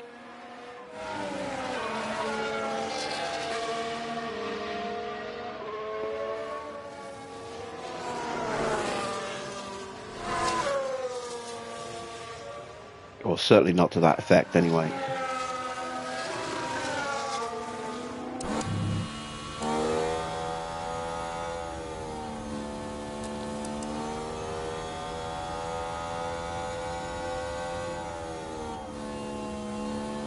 Norris once again currently sitting top of the table, or top of the timing sheet there. It's all clear ahead. On an outlap of his own, as is Alonso. That's Ocon in front of us.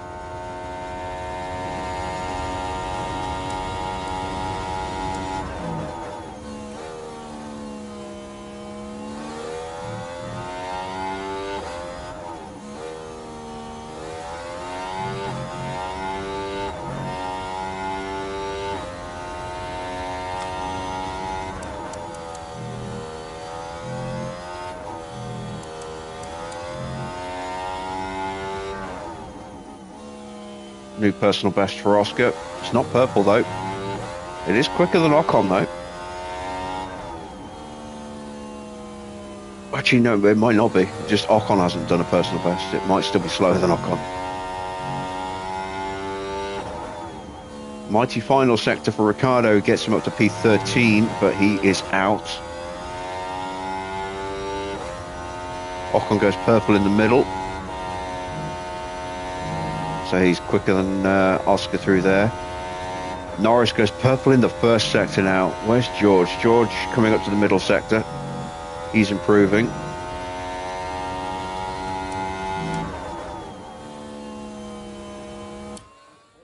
All right, out of the final turn and the drive towards the line.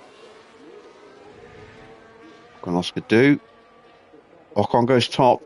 Oscar improves to fourth. What about George?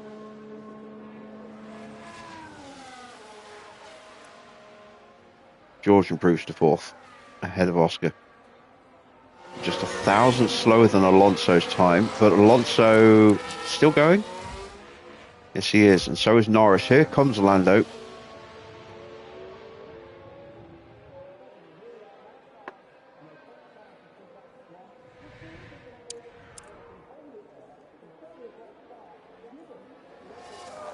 No improvement for Norris.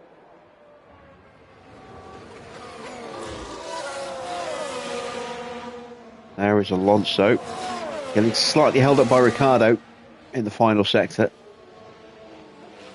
but he's through. Hulkenberg, the man in the danger zone here. Perez improves to P8.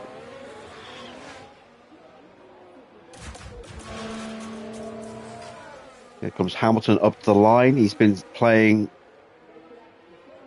slipstream there with one of the RBs. It's not good enough. Hamilton is out. So both Ferraris out early. 17th for Charles Leclerc, 13th for Lewis Hamilton. And the pace they had in the sprint, just not there here in qualifying. I don't think either of them were able to get clean runs, something which we've had a problem with. So Hulkenberg, Joe, Hamilton, Ricciardo, Stroll and Sainz are eliminated at the end of Q2. Time now for the top 10 shootout.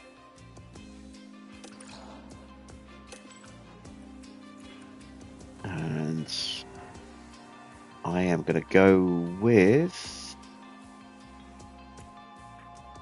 these tyres for the first lap. And then we'll use a new set at the end. See if we can get an improvement.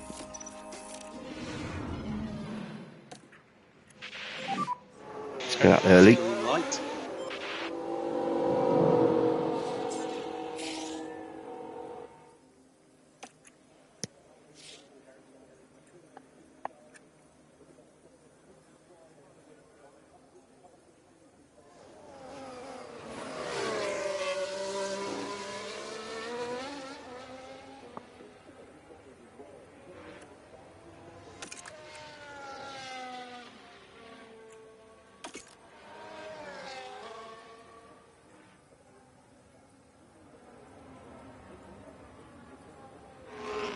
My headset is rattling around a little bit as I keep moving my head on the head cushion.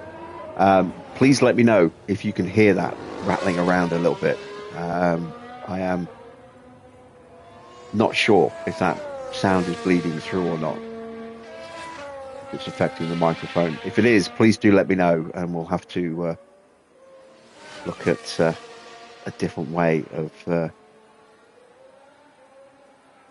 checking the audio.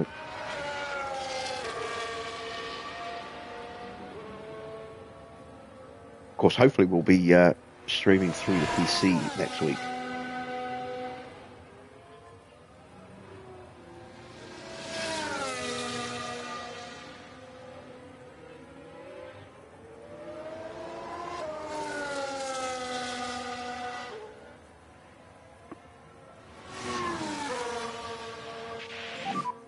Let's go.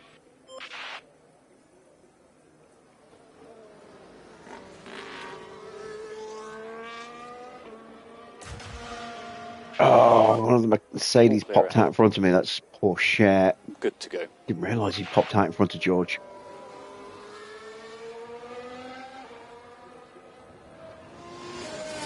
That might be a bit of a problem for George.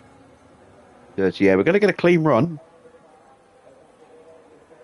So this banker time will be kind of representative. Looking at the tyres, everyone else is going out on used tyres as well.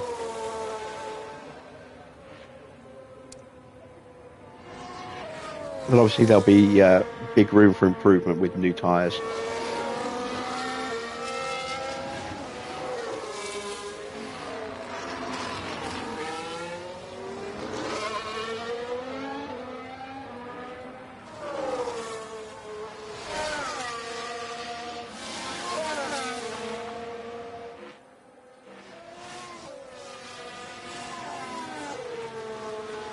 Now Alonso leaves the garage, and so does Ocon. So both RBs coming out quickly. Norris coming out as well. Those three in a bit of a line there. Be hitting the pits, or hitting the track in very close sequence. And we've got Lawson popping out behind Norris. That could be a good slipstream for Lawson if his car can handle the dirty air. P1. Tsunoda's getting blocked a little bit there through turn one. He's on his flying lap now. So Piastri is quickest. Cher quicker than George by 3/10. The dirty air not doing George any favours there whatsoever. Yeah, we do have a bit of an issue trying to cut through that dirty air. Hopefully next year's car will be a little bit better in that area.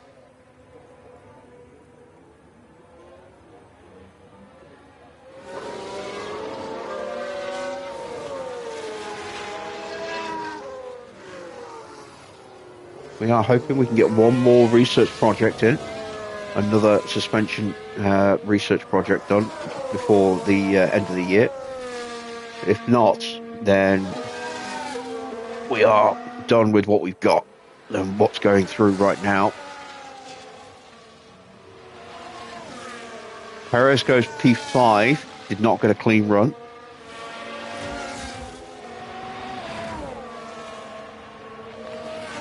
The Red Bulls have separated a bit on track, thanks to Tsunoda going through. He's going to get bulked.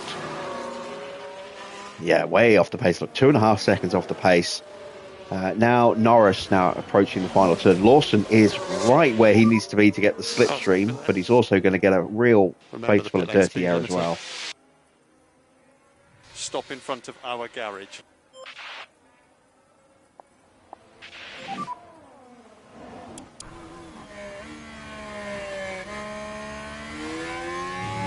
So this could be really good or really bad for Lawson. See how close he can stay. He's already losing ground just through this opening sector. Part of that's just going to be down to driver performance. Part of it's going to be down to car performance. Part of it is going to be to disturb air as well.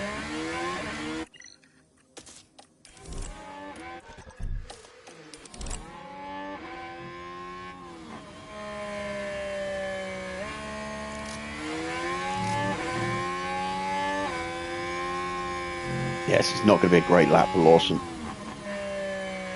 Any slipstream benefit he would have got has been massively outweighed now. Doesn't get held up by Tsunoda.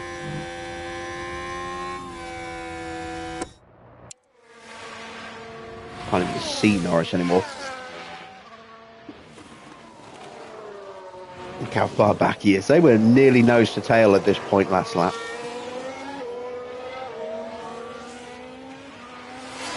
Alonso goes up into P4 just ahead of George. Valtteri's second. Ocon goes top. Norris goes even quicker. And Lawson, 2 seconds slower than Norris there. All right. Let's go now while the track is quiet and hope that we don't really get any delays with cars coming out when we start our flying lap.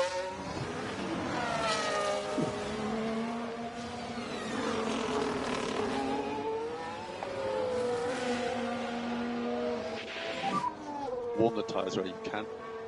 Yeah, copy.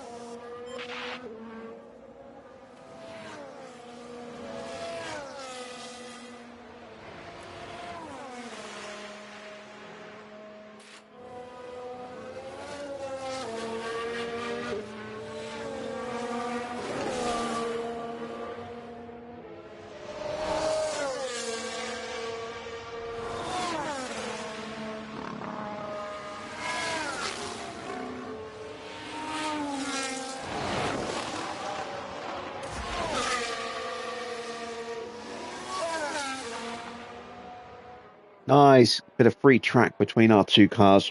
No risk of them holding each other up.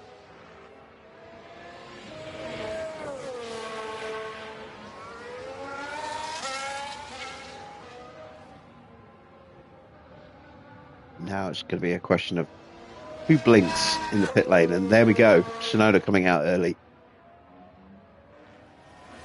That's not ideal. We are definitely going to come across him at some point on the lap with Oscar. Possibly with George as well.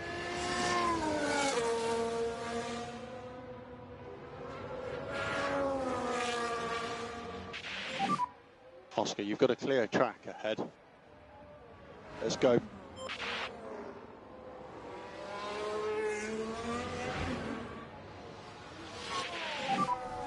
So all clear ahead. Good to go.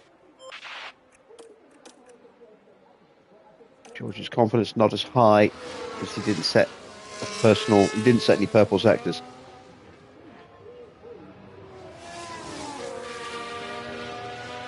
And he got held up as well.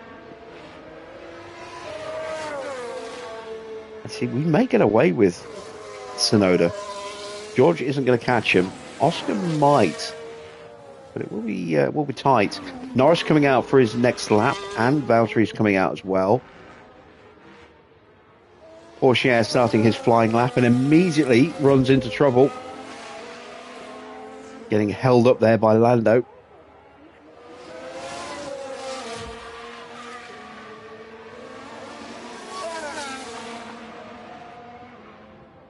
So don't expect Pourchaire to really improve his position that much, if at all. May even slip further down the order now.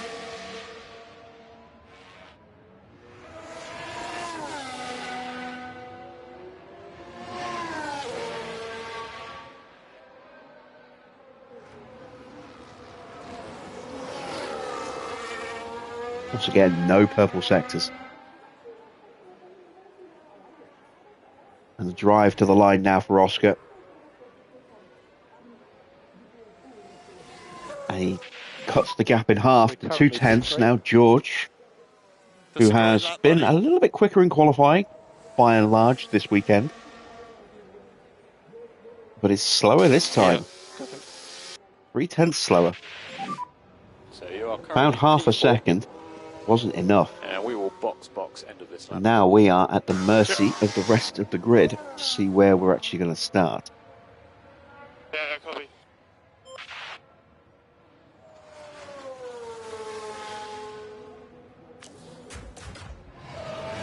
Here comes Norris on his flying lap.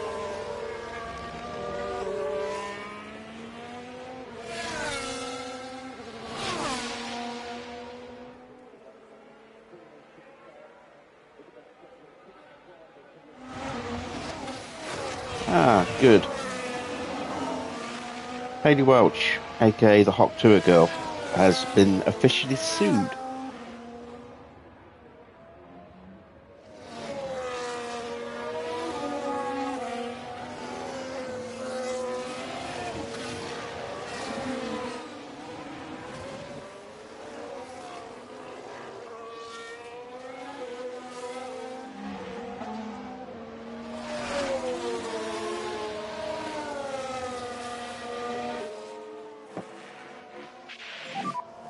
North, good pit lane.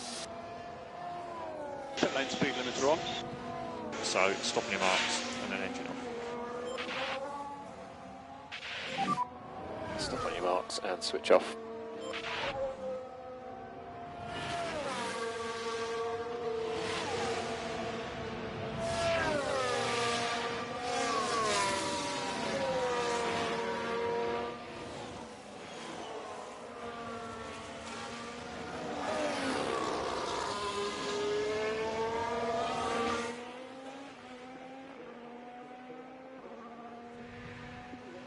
So Perez crosses the line, improves by about a second, but stays at the bottom of the area of the grid there. Going to start P9 for penalties. Norris does not improve on his lap. Valtteri stays in 6th. Yuki is done. He's going to be in P5. It's Alonso and Ocon. Here comes Ocon.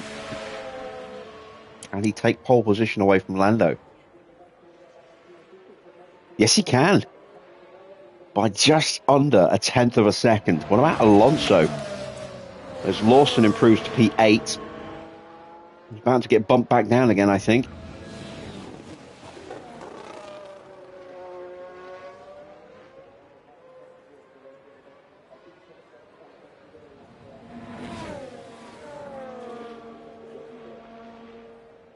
And Alonso goes P2. Red Bull have locked out the front row. Ooh. Red Bull came to play. We actually qualified better than I thought we would as well, which is quite nice. I thought we would be down towards the bottom end of the top 10, but with both Ferraris getting knocked out early, that certainly helped us. Now you see Hulkenberg and Zhou with their penalties. They will have to drop further down. Sainz will probably be starting near the back, if not at the back. No penalties in the top 10. So that is your grid order then. Ocon from Alonso, then Norris, Oscar, George, Tsunoda, Valtteri, Pourchaire, Lawson and Perez.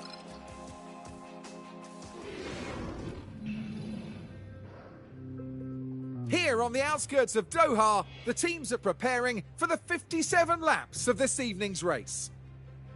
Formula One first came to Qatar in 2021.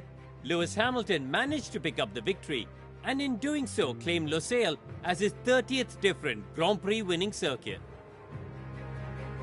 As a desert track, Lusail is dusty and challenging. Grip levels are crucial and can change throughout a race weekend or even during a single session. The unique layout demands the highest possible downforce despite being a relatively open track. Race day has arrived and the time has almost come for these drivers to fight it out, wheel to wheel.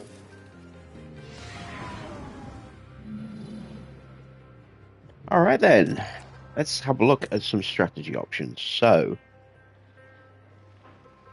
that's what it's suggesting. It is the quickest of the predicted strategies. We can make it a little bit quicker if we do that. What about if we were to go mediums? That's actually slower. Interesting. So what if we were to do that then?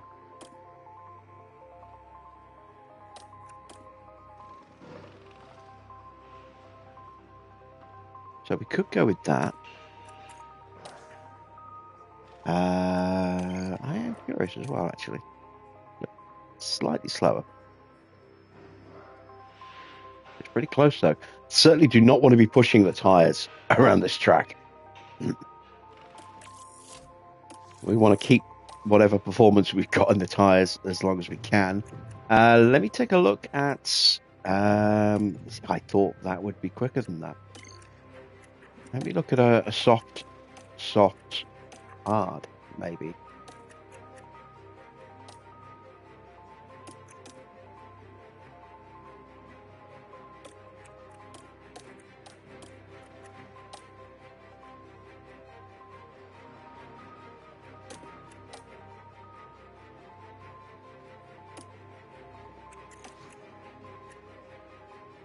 It's 5 seconds slower than the soft medium. So that looks like that's going to be our strategy then. But we'll have another set of mediums and a set of hards available if we do get like early safety cars. Let's put George on the same strategy.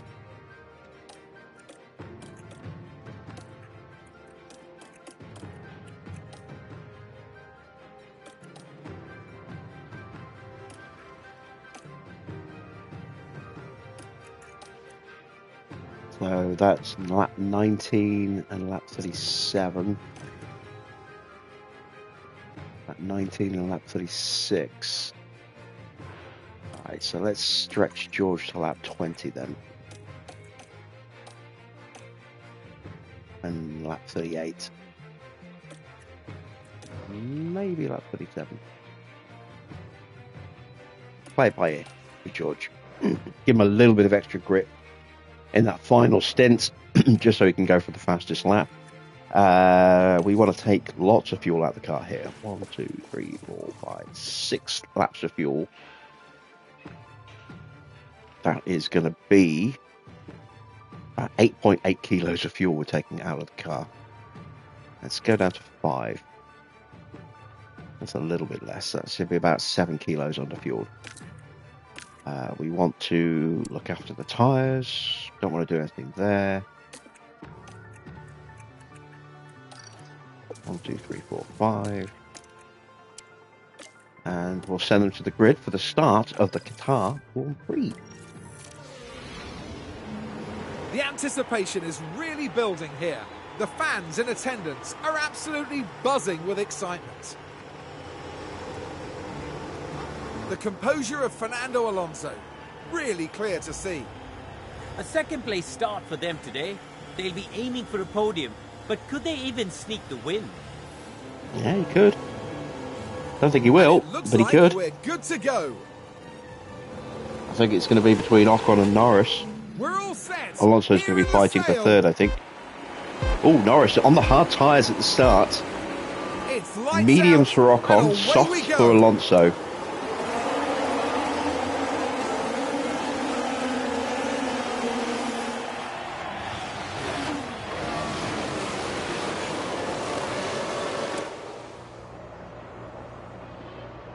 do not want a repeat of my drivers coming together that we saw in the last race as we push Oscar off the track a little bit there with George. Thank you very much for that, George, but at least he didn't hit him.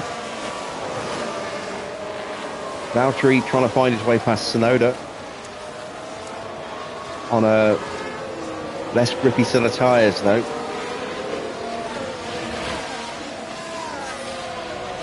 Ocon trying to scamper away from Alonso. He'll find it trickier to do that with Alonso having soft, and he's using scrubbed softs, look, 87%. So that was the maybe he didn't have a new set of softs, or maybe he's saving them for later. But he's starting on a set that's done one run in qualifying, as Tsunoda's now putting Oscar under some pressure. George about to drop off the back of Norris. Let's make sure that doesn't happen. Overtake will be available. Copy. Let's try and make sure that doesn't happen. No guarantees. The front three definitely have the legs on us today. Enabled. Currently that's P4. So Norris is the next So car. a podium, I think, would be a real achievement today. Jump ahead 1 second. So I've got Piastri's car behind.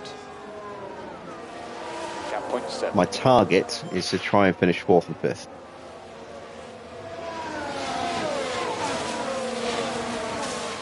Anything above that would be a very welcome bonus, especially for George. And we want Norris to be the slowest of the 3 cars in front of us. Yeah, we want to stop him from re-establishing a lead before we go to Abu Dhabi.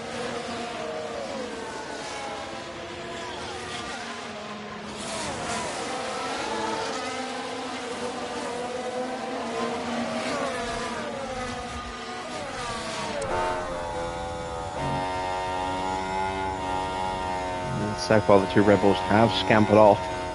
Norris struggling to keep with them because of those hard tyres at the moment, but they will very much come back to him as this race progresses. And Norris actually dropping us as well, just slightly. Oscar's in trouble. He's going to come under real pressure from Tsunoda here.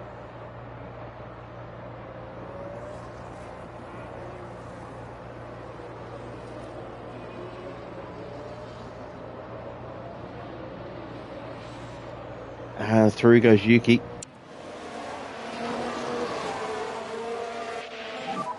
Deep breath. You're going to be okay. Now we have a yellow flag already. Big crash at the beginning of the lap, turn 2.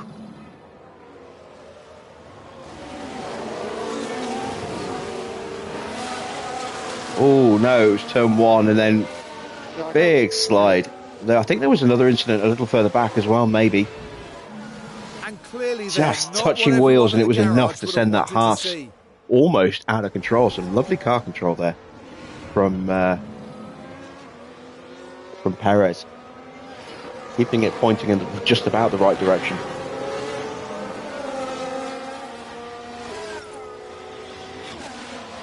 A little bit of rallycross drifting going on there.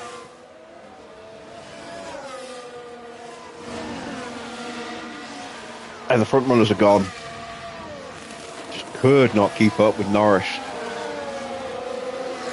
We're struggling to keep up with Tsunoda. No penalties given for the Ricardo Perez incident.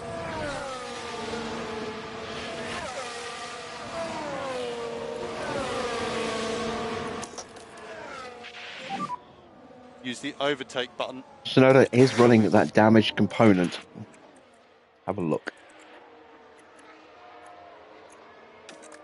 That's his gearbox. So that will hurt him as the race continues. Good chance that will get worse.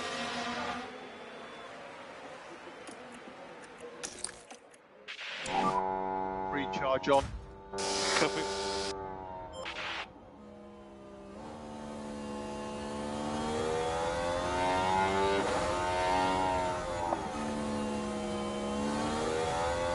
We are just going to have to race our own race tonight and hope things fall in a kind way for us if we want to make any forward progress.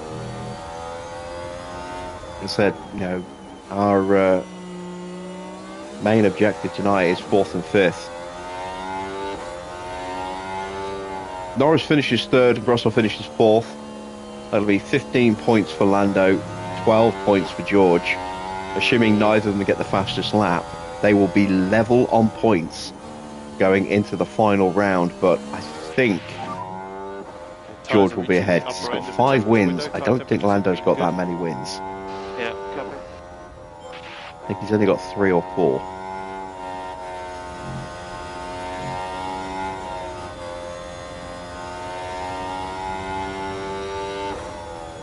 Should be competing together.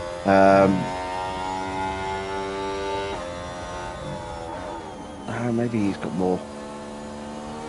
Not sure.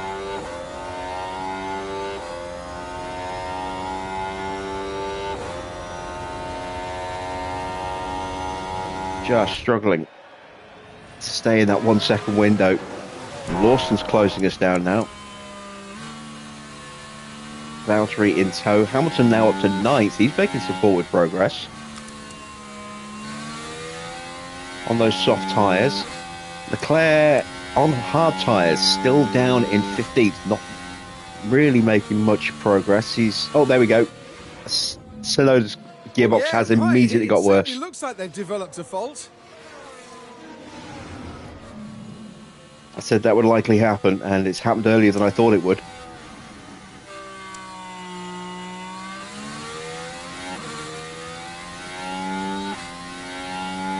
And you can see Oscar's really closing that gap already, look. And the gap to Russell's getting bigger. Recharge on. Copy.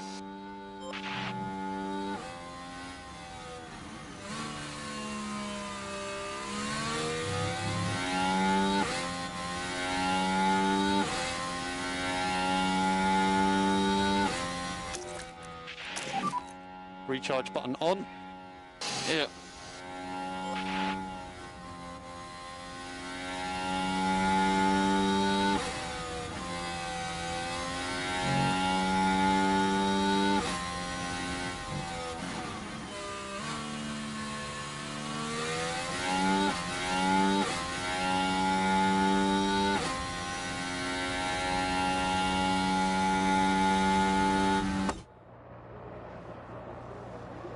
Piastri looking for the move. Yuki covers the inside. Can we go around the outside? Yes, we can. Recharge on. Yeah, copy.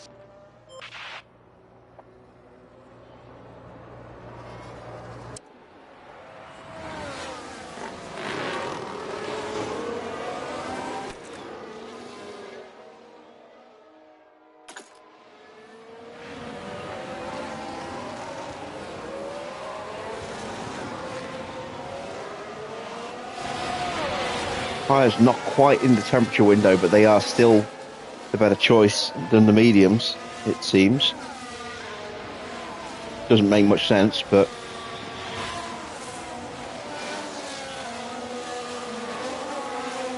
it is what it is. Oscar's temp's a little bit higher because he was in that dirty air of Yuki before he got through. Okay.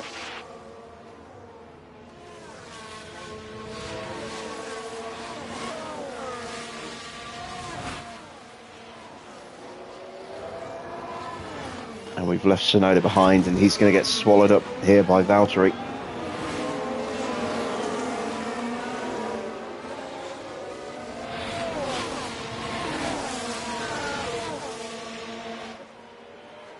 And easy as you like for Valtteri Bottas there. Hamilton having a look around the outside at turn 1. And that's another place gained. He's up past Lawson now. Leclerc still down in 15th and has dropped off the back of Perez.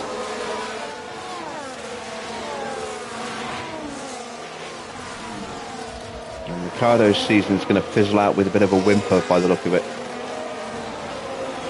and that might be his career fizzling out as well. Don't think he's going to get renewed by McLaren. I think he's out of contract at the end of the season. Curious to see who they sign to replace him.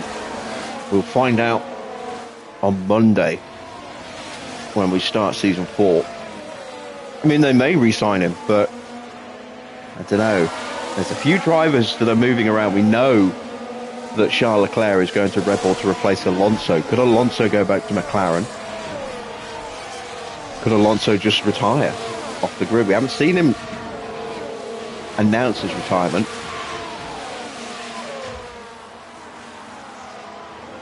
It's currently 2 seconds clear, nearly 2.5 seconds clear of Ocon. Tyre management we're happy with currently.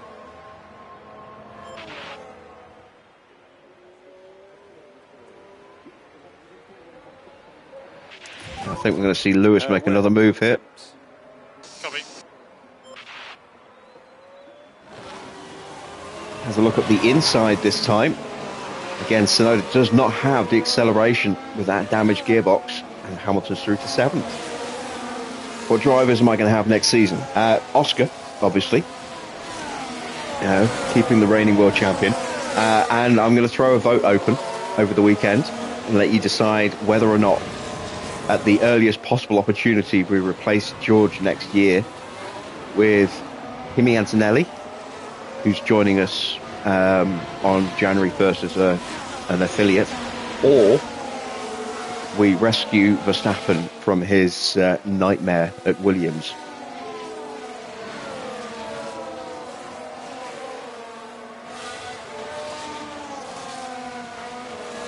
It will be one of those two. We will be replacing George as soon as we can next year. We've got to wait till next year because the break clause in his contract was so expensive that we had to get him to sign a new one that starts on January 1st. So he's got a new one-year deal with no break clause that kicks in on January 1st. And then we will immediately bid him off as soon as we can for another driver. We might have to wait a bit because he'll have just started a new contract. Or at least with Antonelli, he'll have just started a new contract as well. So he might not want to renegotiate, even if it is for a race seat. As Hamilton gets past Valtteri. Hamilton making some moves. Up to 6th place now. Verstappen. We'll have to just wait till we get past the very beginning of the year, but then he should be more than willing to make the switch. Feel very good. Well, it all depends on what kind of car Williams can put together in the off-season. He may well decide that Williams are worth sticking around at. He will be a lot more expensive in terms of salary as well. He's currently on like 33 million a year, I think, at Williams.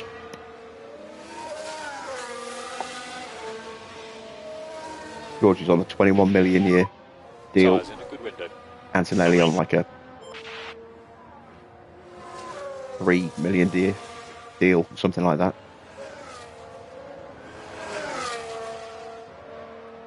Maybe I offered him a bit more, I can't remember.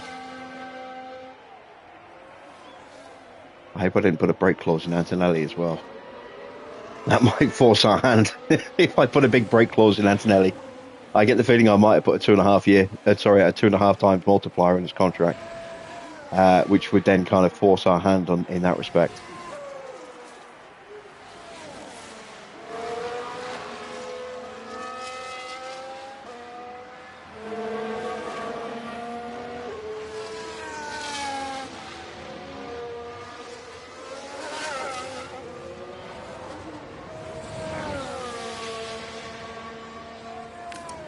Pace-wise, we are now starting to lap a little bit quicker than the cars in front of us.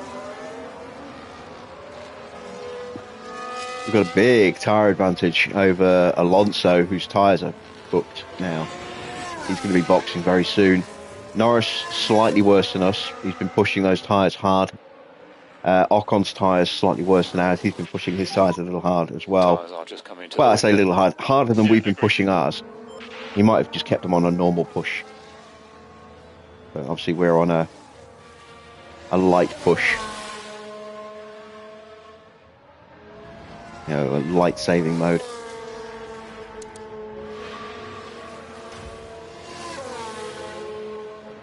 Bottas back in front of Hamilton.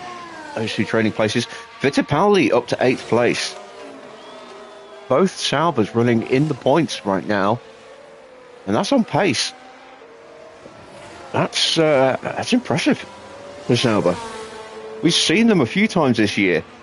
Specifically in like the last, 8 to 10 races. Have some really good, strong pace weekends. And this looks like it might be one of them. 3.5. Let's see if they can sustain it though throughout the entire Grand Prix. It might just be that they've got they're on a very aggressive tyre strategy. Let's have a look what they're on. No, they're on mediums. I mean, they've pushed them a little bit, but they're on mediums. Ricciardo making a big mistake somewhere. Turn 1, exit turn 1. Looks like he's spun out.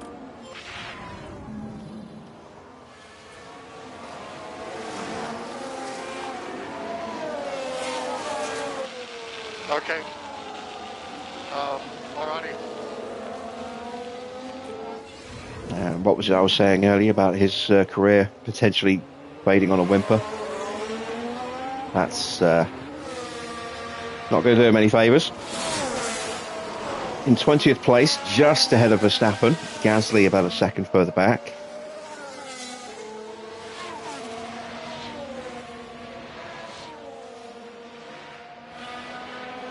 And Russell has almost caught Alonso now.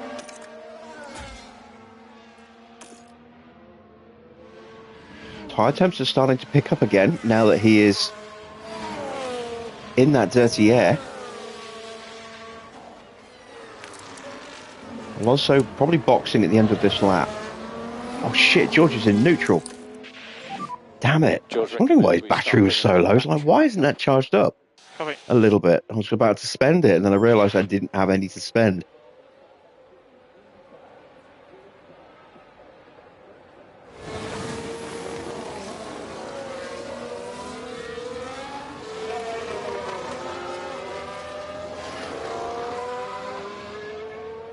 So Anthony wants me to sign Verstappen. Is that because you signed Verstappen in your career?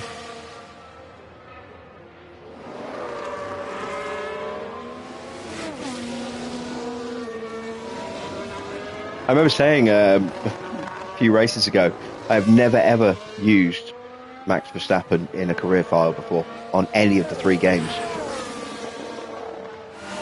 Outside of just doing the trophy run on the PS4.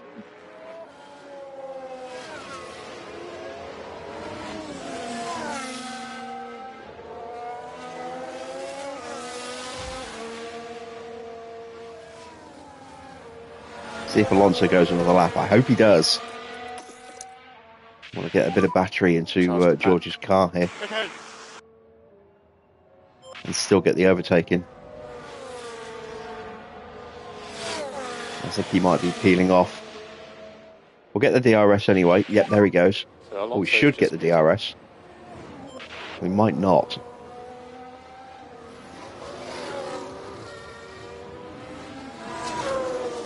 We did not get the DRS.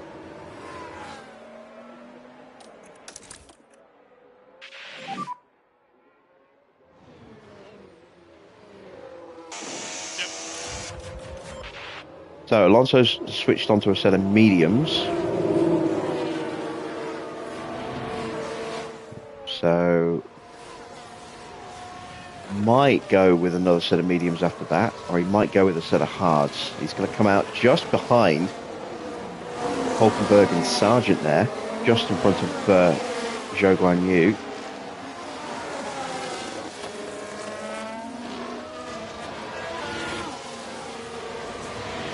He's going to get held up for a bit, trying to fight his way through this traffic. Although he will have quite a significant tyre advantage now.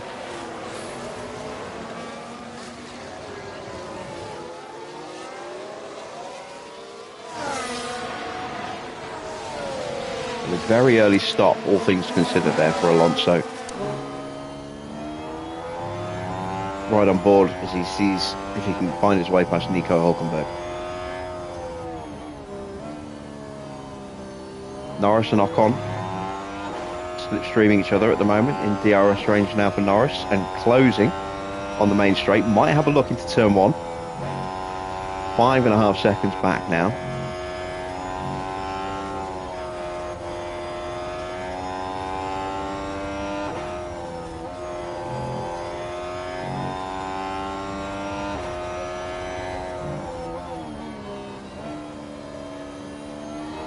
And Ricciardo comes into the pits. Not surprising after that big spin of his. No DRS for Hulkenberg, so this will be an easy pass now for Alonso. That's him back up to P16. Let's take a look at Ricciardo. Another set of softs. So I think Ricciardo's 3-stopping.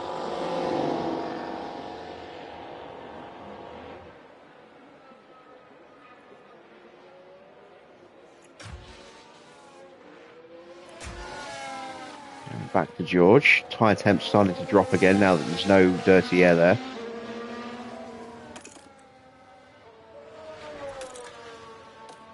Both drivers at baseline confidence. Unless we can get them scrapping with each other, that's not likely to change. I don't really want to take that risk. Let's do a little bit of fuel saving now. More lift and coast. Copy.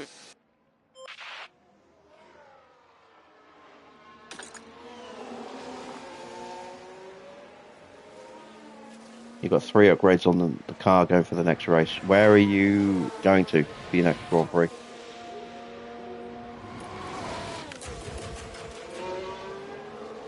As Porsche comes in, and so does Zhou a little bit further back.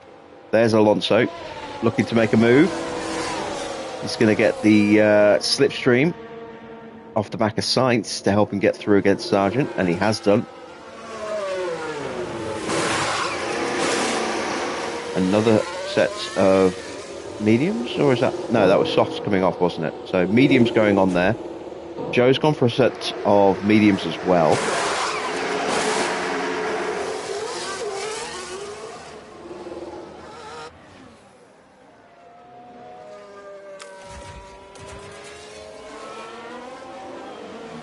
Still, Alonso tries to pick his way through traffic.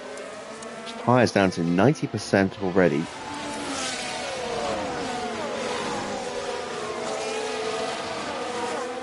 I bet they're melting a little bit as well in that dirty air. 115 degrees when he crossed the line. So yeah, he pushed them, and now he can't cool them down because he's stuck in that dirty air on the back of Sainz. So he'll get through here though. And then he's immediately going to start picking up the dirty air of Perez. So those tyres are going to be screaming at the end of this lap, I think. But he will just about get the DRS, so he should be able to make the move on to Perez into turn 1 here. We are ready for you. Copy. Let's take a look at those tyre temps when he crosses the line.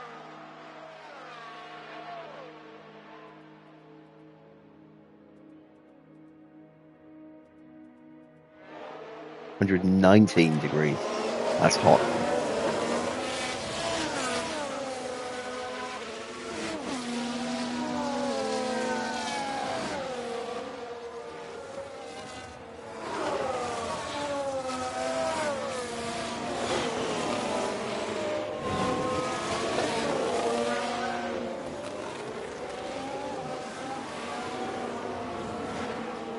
Alright, that gap has opened up to 7.5 seconds now while we've been fuel saving.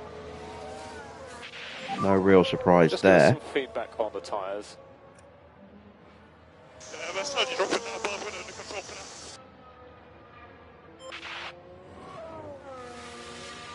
We're coming into the pits in a few laps.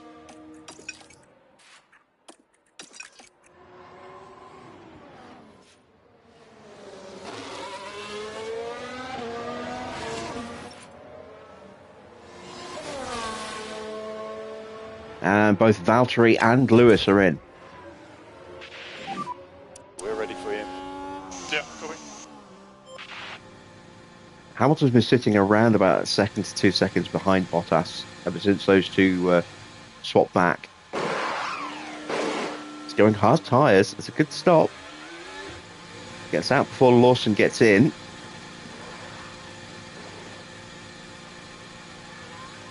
And Valtteri does enough to stay ahead.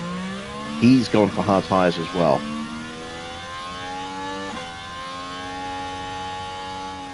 Enzo's still out there in P5 ahead of Charles Leclerc.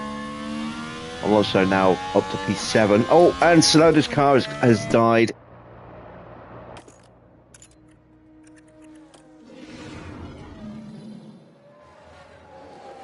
No gear, no gear. I can go first gear. His gearbox is gone. That'll be him retiring at the end of the lap.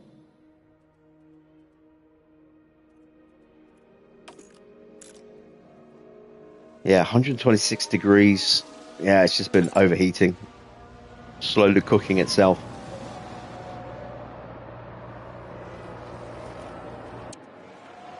Norris comes into the pits. So, going to try and get a little bit of an undercut. Norris on those hard tyres at the start, don't forget, as well. Ocon's still out there on mediums. He's going medium, soft, soft. It's medium tyres for Norris. Let's see if he'll go for another medium set when he makes his second stop, or whether he goes on to softs. And there is Tsunoda pulling into the pits to retire.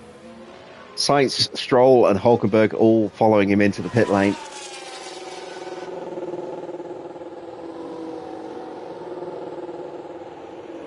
I wonder if this retirement will actually have any impact on Stroll. Doesn't look like it. Soft tyres and a pretty decent stop. Got Leclerc off.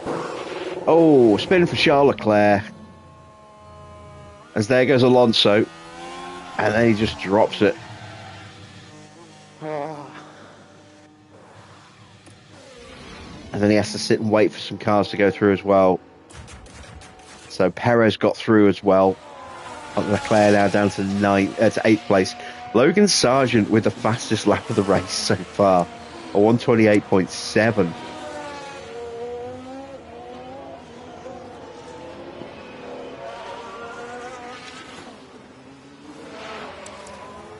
Brand new soft tyres.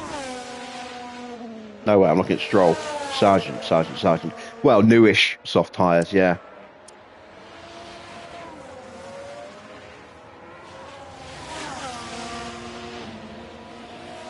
And we are 11 seconds behind Ocon now. We saved some fuel, but we've still got a lot more fuel saving to do. We're good on tyre temps here. I'm going to be boxing Oscar at the end of this lap.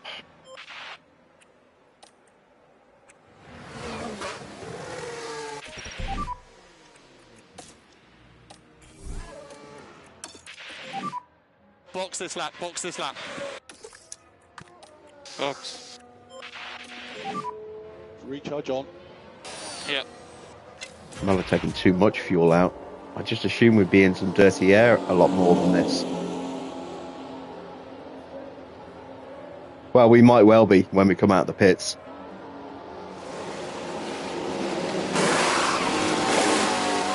Decent stop for Perez there. Let's see what Williams can do with Gasly.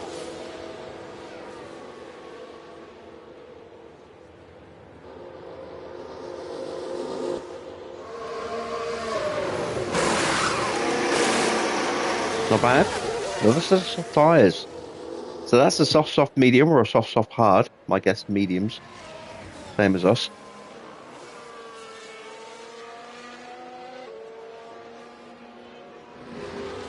And we took a little bit of time out of Ocon on this lap, but not much. Kind of matched him there on that previous lap. 19 thousandths of a second slower. This lap feels like it's a bit quicker. Into the pits comes Oscar Piastri.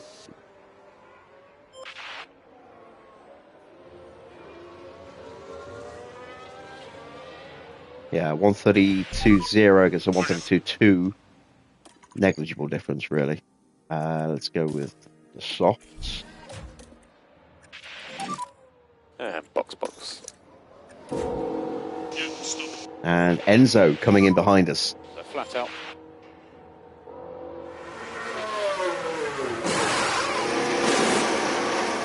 .1, that's a good stop.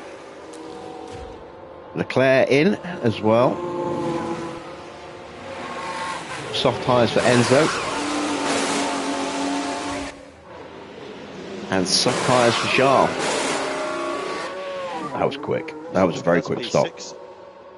Next car is Bottas. Very smooth for the Ferrari there. Let's turn off the battery now. We've got Hamilton right behind us.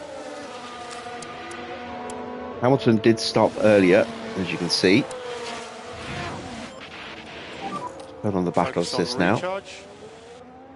Okay. Use overtake. Copy.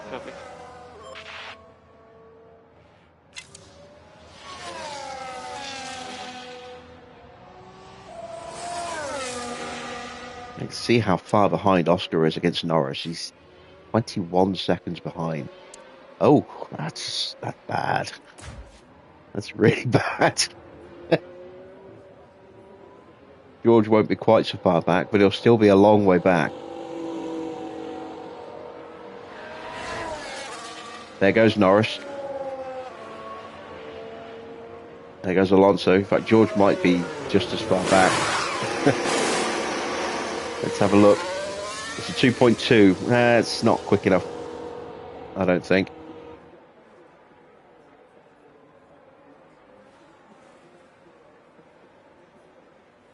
It's going to be close with Valtteri. So Valtteri's undercut us. Currently P4. Got out in front of Oscar. And we just get out in front of Valtteri there. You got Valtteri behind. Gap 0.6. And Hamilton trying to find a way past Oscar there. Just managing to shut that down. Copy. Battle of World Champions. So that's currently P4. We can actually say that now that Oscar is officially the world champion.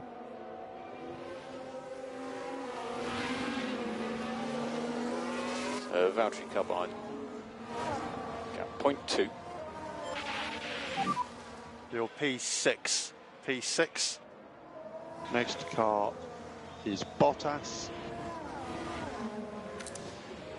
So yeah, we are 17 seconds. Car behind you is No, Hamilton. we are 20 seconds behind Gap 0.7. with George against Norris. Ocon yet to stop. We're 16 seconds behind Alonso. Oscar's are for the 4.5 seconds back. But looks to have found a little bit of pace now that he's settling in. Has left Lewis behind. Here comes Valtteri. Oh, he's flying up the inside, look.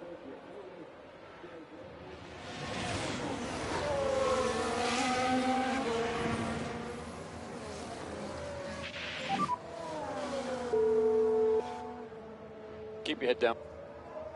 Next car behind is Piastri. 4.8.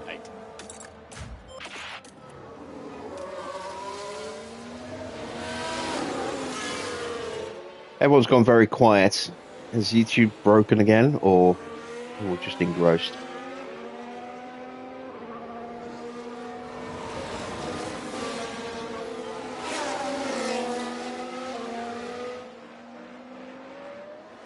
Oh, there we go. A pit stop for Esteban.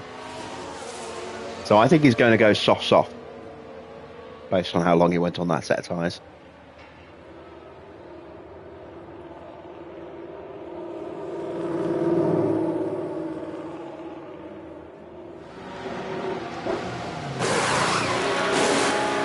That's a set of softs, and it's a bad stop. Norris has gone through. Alonso's going to go through.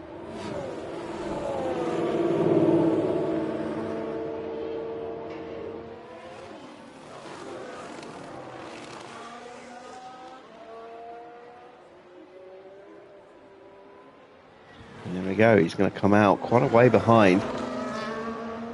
About 8 seconds behind Norris now. No, wait, that's the gap to Alonso. So he's about 15. No, that can't be right. About 14 seconds behind. 13 seconds behind. I will get my maths right one of these days. Oh, Jesus.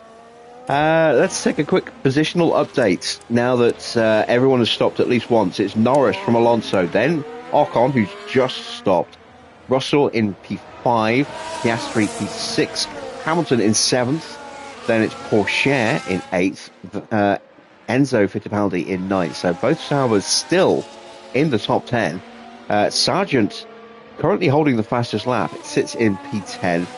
Lawson 11th, Ricardo 12th, Joe 13th, Stroll 14th, Sargent, Sainz 15th, Hulkenberg 16th, 17th for Perez, 18th for last year's world champion Charles Leclerc, who's had a miserable race once again. 19th for Van Dorn, 20th for Verstappen, 21st for Gasly, and Tsunoda has retired with a burnt-out gearbox.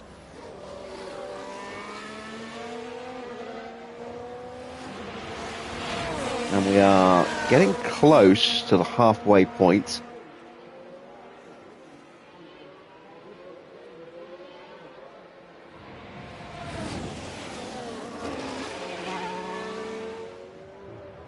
About halfway around lap 28 will be the half distance.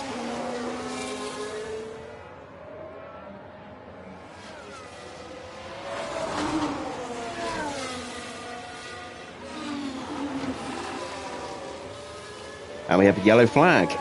Sainz has made a mistake. Runs very wide. He's locked right up. Then, we can take a look now. Now this was at turn 1. That's not turn 16. The wheels just lock up there. By that point, it was just too late.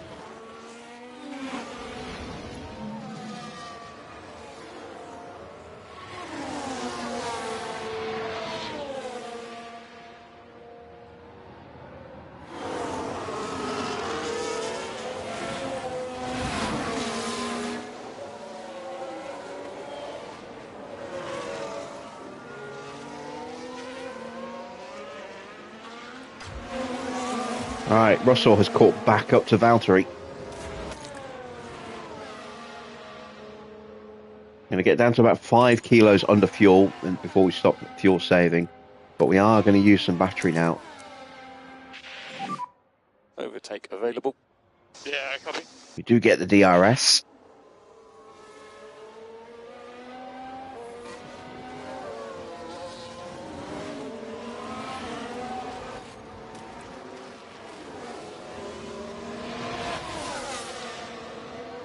Valtteri moves to cover the inside. We'll try and go around the outside, and that swoops on through as Van Dorn develops a fault with his car. New fastest lap for Ricardo, 128.7. This is good. Ocon ahead. About a second quicker than his teammates doing right now.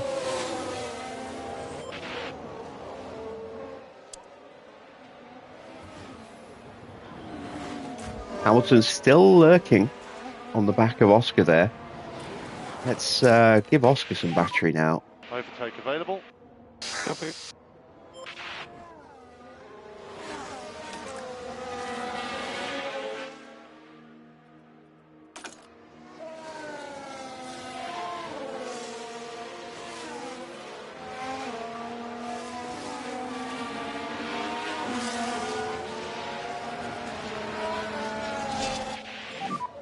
Tyre management, everything's good.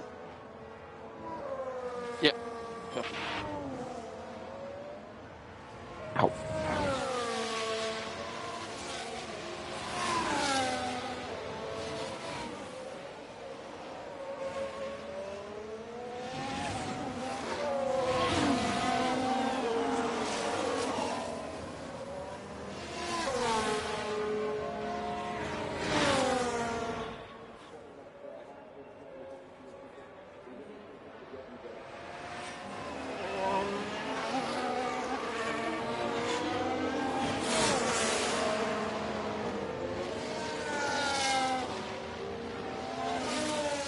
And Ricciardo's up into the points. He gets past Logan Sargent.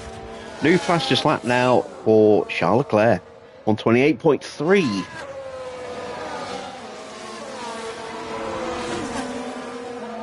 And Ricciardo on a bit of a charge at the moment. Going after Porsche now. Looks like he's getting ready for an in-lap. That's probably why.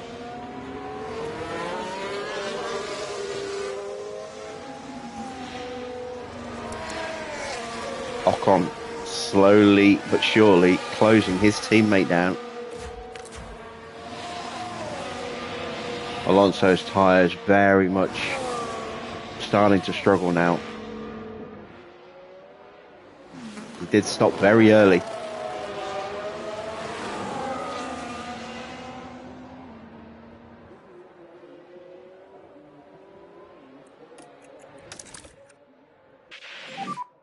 George, recommend we start bringing the battery pack up. Copy. And now we've got Oscar onto the back of Valtteri. Yep, fine. That's not contested. Valtteri lets us make that move up the inside there. Doesn't try and defend it. Nice. Nice work, Oscar. Next car is Russell. So we're back in P4, P5. About 4.5. But we are going to have to seriously consider contending with the threat of Valtteri in the final stint of this race.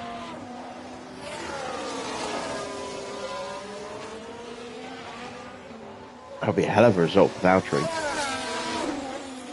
He can get P5 from us. How's the tyre doing? Maybe even Feel P4. okay so far. We are very much best of the rest today, behind those front three. It just goes to show as well, if Ricciardo had had a strong season for McLaren like he did for us, what a difference that would have made to the constructors' fight with two McLarens, you know, scrapping.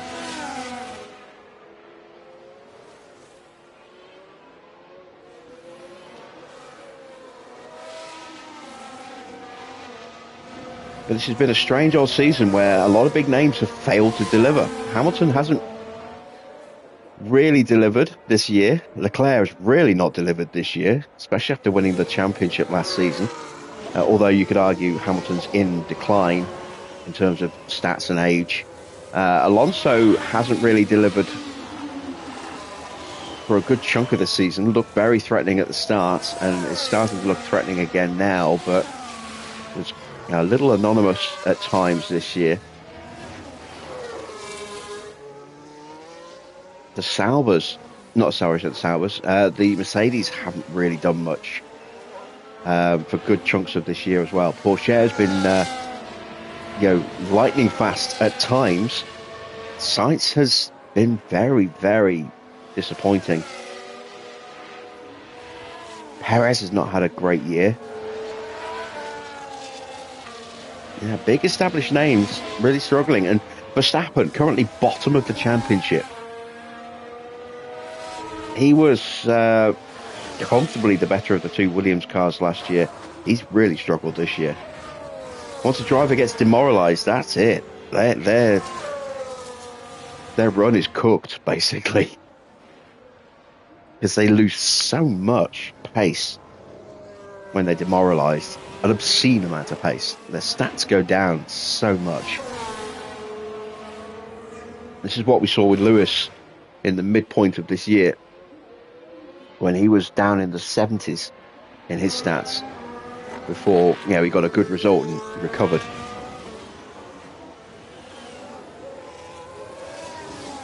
But Max has been demoralised for pretty much the entire season now.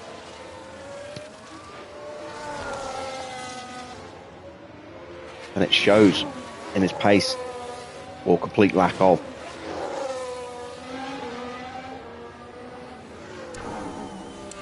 We have broken away from Valtteri at 3.5 seconds gap now. Let's take a quick look at the tyre situation. We should be closing in on Alonso. What's the pace difference like? Well, we gained a 10th, and we just about kept pace with Oscar. That's not, yeah, it's not good. We need to be quicker than that. I think we can stop doing some fuel saving for a bit. Suggest reduce a bit, lift and coast. Copy.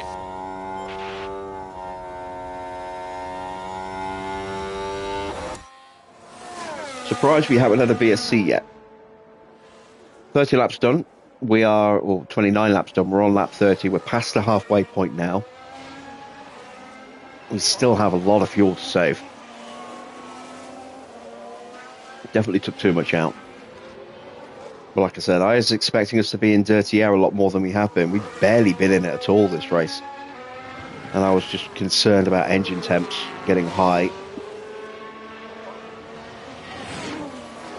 And having to do that fuel save has certainly hurt us. I'm glad I didn't go with 8 laps out. With 6 laps out, and I dialed it back by a lap. I wish I'd dialed it back by another 2. It's gone 3 laps out.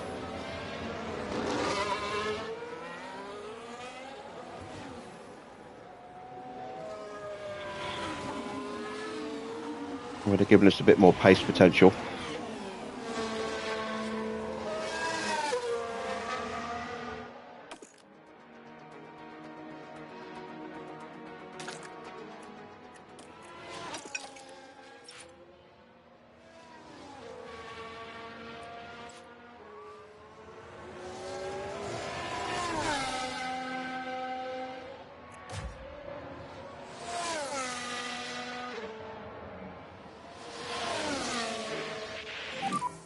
And if you could just give us tyre feedback. Very good lap for Ocon. Previous lap. This lap just done was not quite as good, but still quick. 129.2.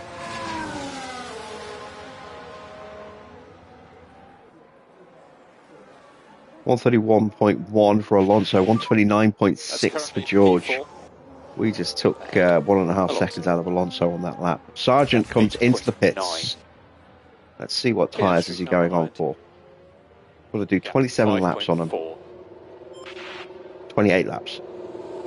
They're probably going to be a set of hard tyres.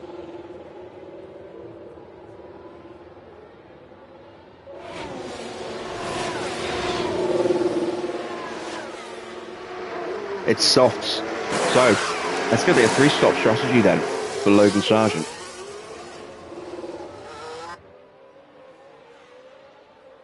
He's not going to take those to the end of the Grand Prix. Not at all.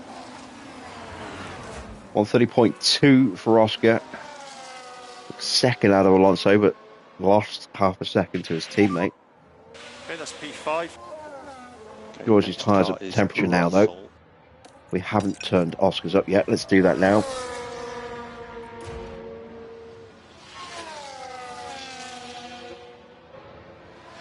Bottas, 5 seconds behind.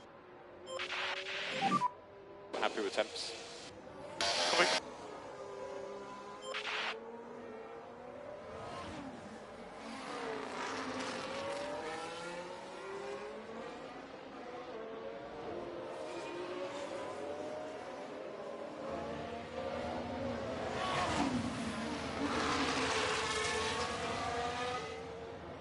And there we go, both drivers now in the 129s, just for Oscar. But gap is slowly coming down to Alonso.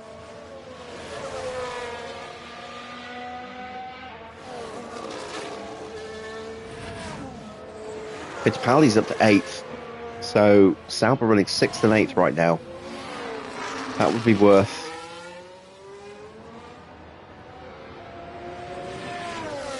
another 12 points for them at the end of this Grand Prix, if they can hang on to those positions.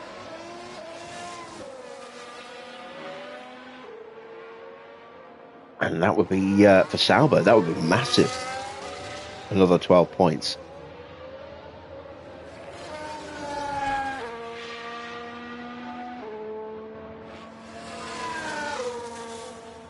Would set them up nicely for Abu Dhabi, and that could absolutely make their season.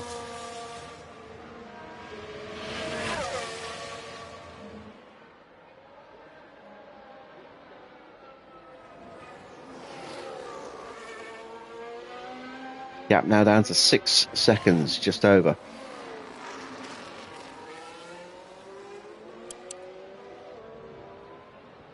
You see the tyre situation. So Alonso only got another couple of laps in him before he has to box.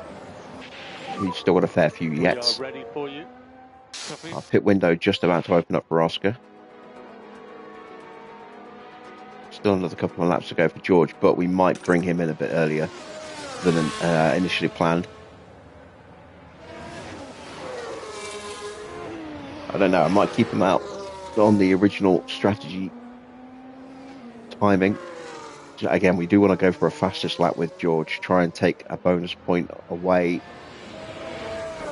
and deny that for Norris.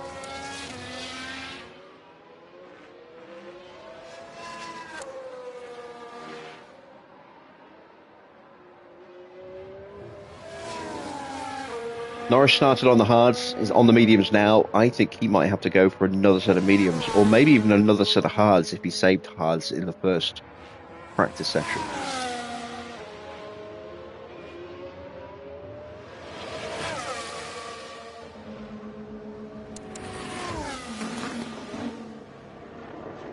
And we took another, nearly 2 seconds out of Alonso this lap.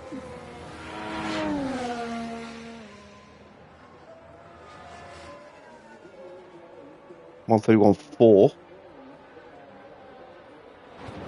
George, 129.4. Yeah, we took 2 seconds out of him. This might well be Alonso's in lap.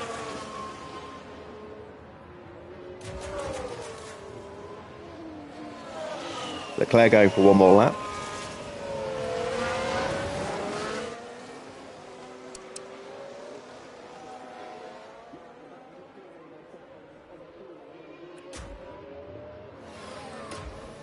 Let's cut back to George, see if we can actually see Alonso on track. There he is.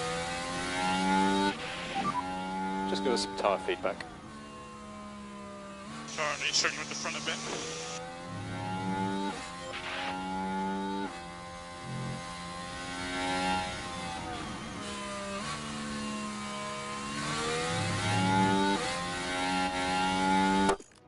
Oop. Nearly dropped my controller then.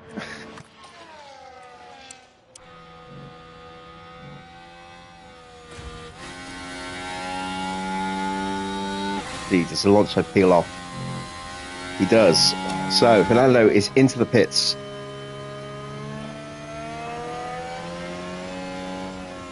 What tyres does he go for? Mediums or hards?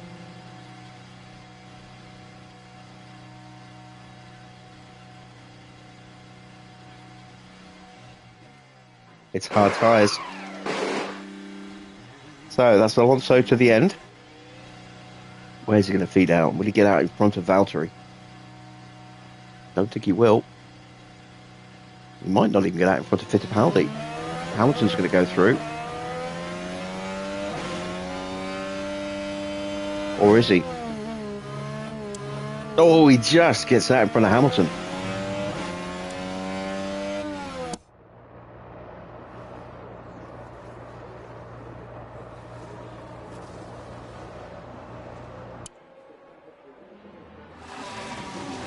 So one of the front runners is now on their final set of tyres, barring VSC or a safety car later in the race, or a red flag even. Lawson, Hulkenberg and Sainz all coming in. So Lawson's gone with hard tyres. So is Hulkenberg. And so is Sainz.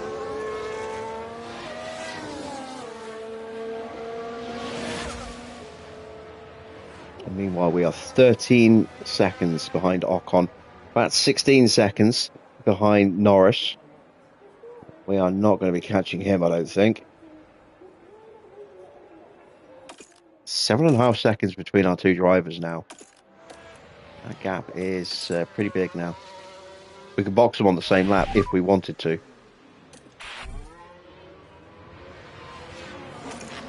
I'm going to box Oscar on the next lap, I think. I'll give him a little bit of spare rubber if we can. Box this lap. Box this lap. Fittipaldi is in, so chance to undercut Hamilton now. Porsche and Leclerc also coming in.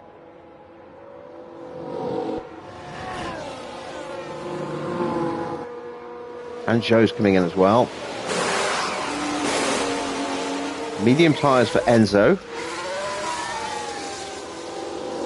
Hard tyres for Porsche. Zhou will duck into the pits now. That's mediums for him. Through goes Leclerc. And is that hard tyres for Charles? I think it is. Yes, hard tyres for Charles Leclerc. Right, Stoffel.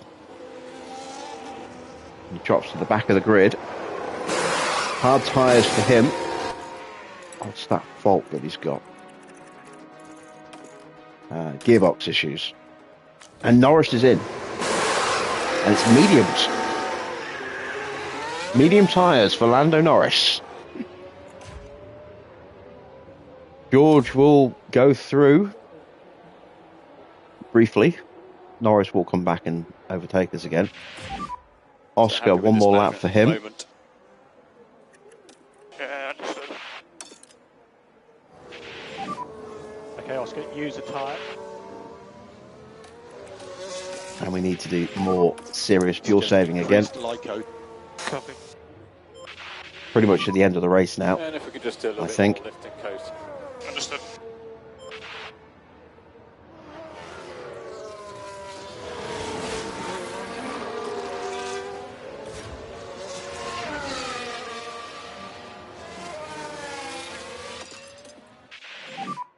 Keep chipping away.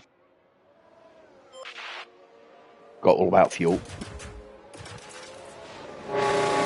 Bad stop for Stroll.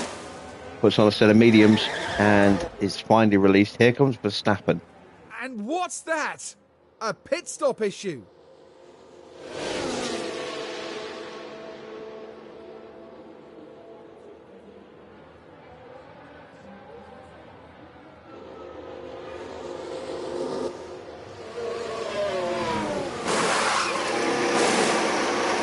Medium tyres on for Max. He now drops to the back of the grid and has been lapped. Ocon has already gone through turn 1. So Van Dorn has been lapped as well. And in the background, you might, in just a moment, see George. There he is. Right, into the pits for Oscar. Let's have a good stop, please. 2.1. That's good. Will it be good enough? I hope so.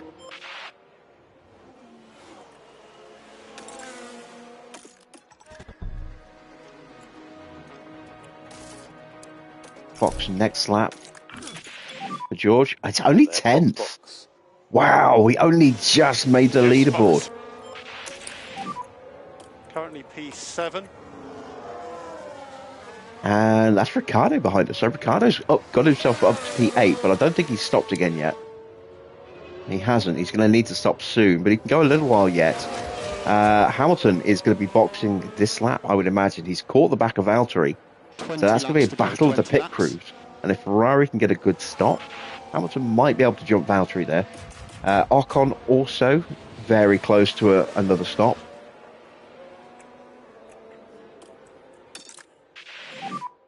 So flat out. Charge the pack. Okay. And Norris is closing in very quickly.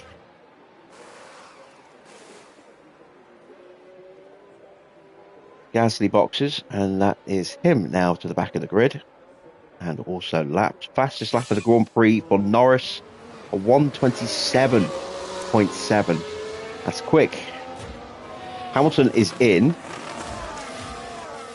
Bottas has gone again. So, definitely a chance for an undercut here for Lewis. And we have a yellow flag.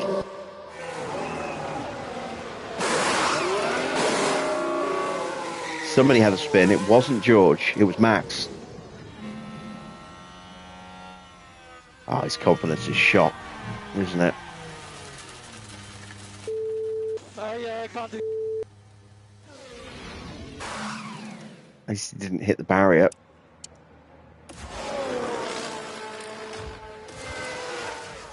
We lost sight of Hamilton's car there. The pit camera changing out to a bad view.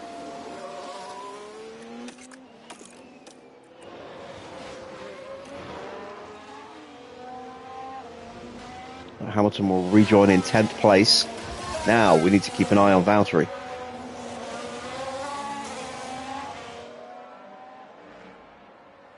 Ocon dives into the pits. And we're holding up Norris. Now we dive into the pits. Hard tyres for Esteban Ocon. And that's a good stop. Need a good stop from George here. Because we're in danger of not getting any points at all from DHL today.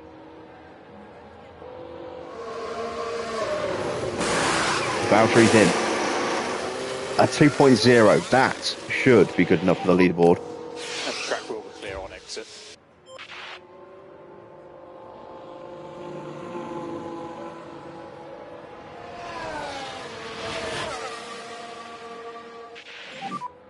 So currently that is P4. Next car is Alonso. Okay, in comes Valtteri. Hamilton now onto the main straight. And it's a bad stop for Valtteri, but he's going soft tyres. So, he will have pace. But he's going to have work to do because he just lost a huge chunk of time.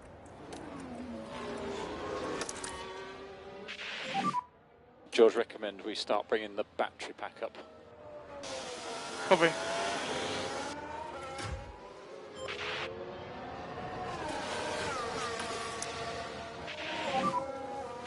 Everybody recharge on. Copy. Battle of the Aussies about to commence. High. Copy. I say battle, it'll be a no contest really. Recharge on. Yeah. Copy. Piastri's got so much more grip and confidence.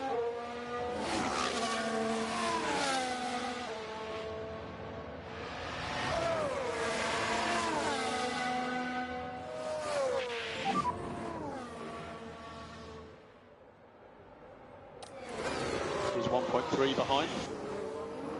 But we think there's still opportunities here.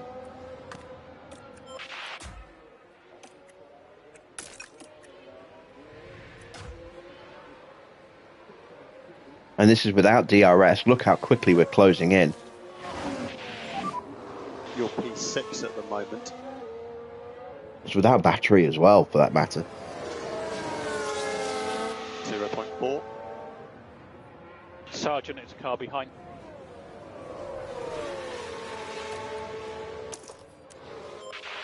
You can use overtake. Right, let's get past Ricciardo.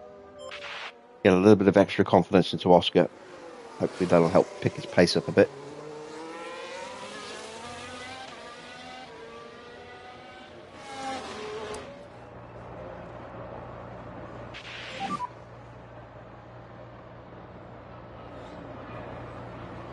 There are opportunities ahead. Do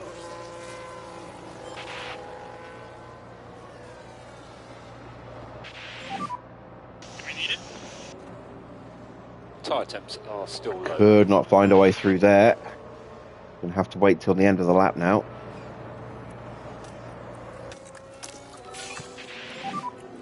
Overtake is available. And we're going for a fastest lap with George. So happy to drop, lift and coast.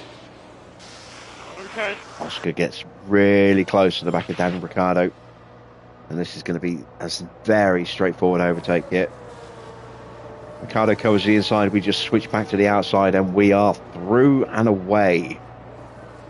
Easy as you like. Alright, let's ride on board with George Lovely stuff. as he tries to go purple. Nice work, Oscar. Next car is Russell.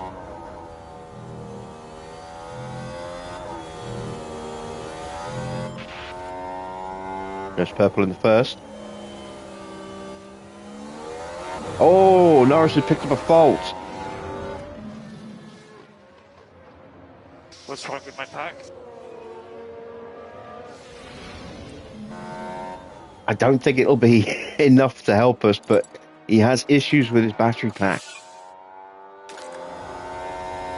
Perez, it's a new fastest lap, a 126.9. That's the new benchmark that we're trying to beat here with George.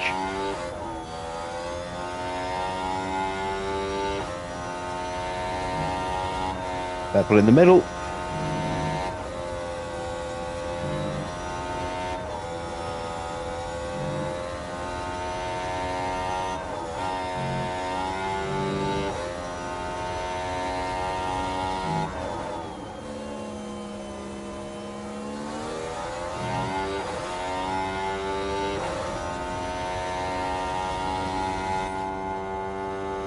Ricardo into the pits.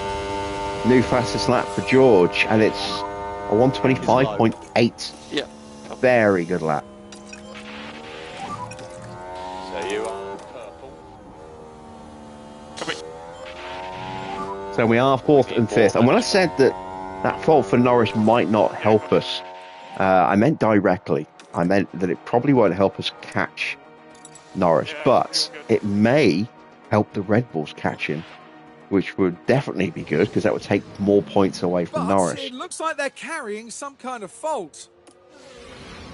Issue for Stoffel.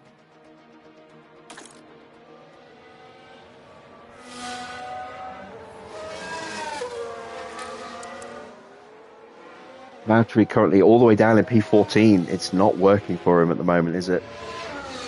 That's such a shame. That bad pit stop has really hurt him.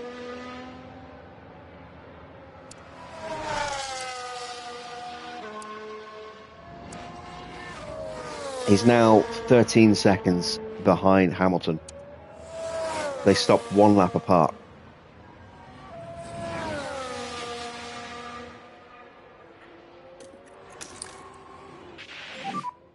Recharge on. Copy.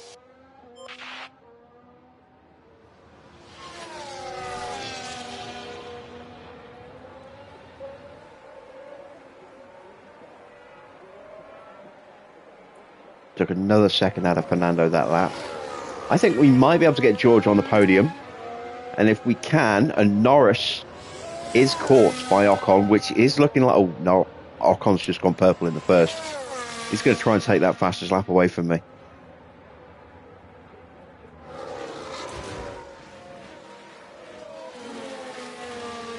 He has caught Norris, which means he's going to get DRS.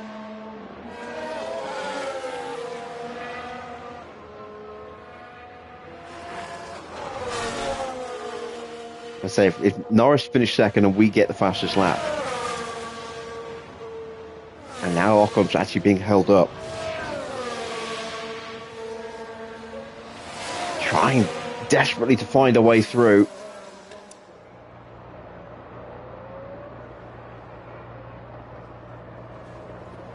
He's going to get DRS here though in the drag to the line. He is through, comfortably through.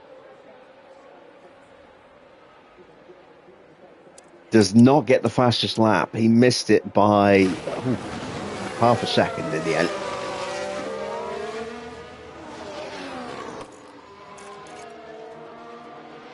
Yeah, 125.8 against the 126.3. Missed it by half a second. But with Norris finishing potentially in second, that's 18 points for him. If we can get past Alonso and keep that fastest lap, that'll be 16 points for Russell. He'll only be 2 down. And that means that he will have a 1-point lead over Norris going into the final round of the season. So it's still all to play for. And we have tyre to spare. Alonso does not.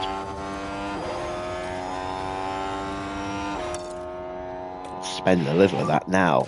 So happy to drop a little bit of management. While we are continuing to fuel save. Still got a little bit of battery left as well, which is nice. Took another half a second out of Alonso on that last lap. And we have a yellow flag, and this could make things interesting. Nope, it's Charles again. Oh. Now we're just proceeding through turn 4. What a miserable season it's been for Charles There Leclerc. goes The the highs steering. last And year that's just the of risk you winning take. multiple The races later and you the World leave it. Championship. And this season has been an absolute shocker.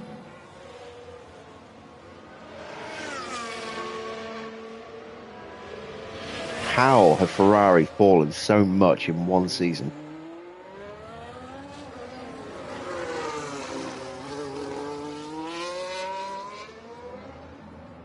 Actually, I know the answer to that. They probably haven't updated their facilities. And there were the big regulation changes at the end of last season.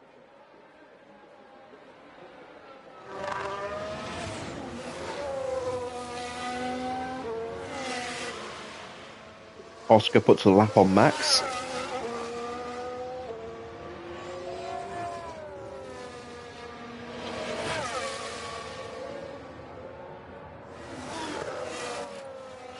Now Hulkenberg has a fault. That does not help us. Unless he crashes out and brings out a safety car. There's some weird feeling. Then that will really make things interesting in the closing laps.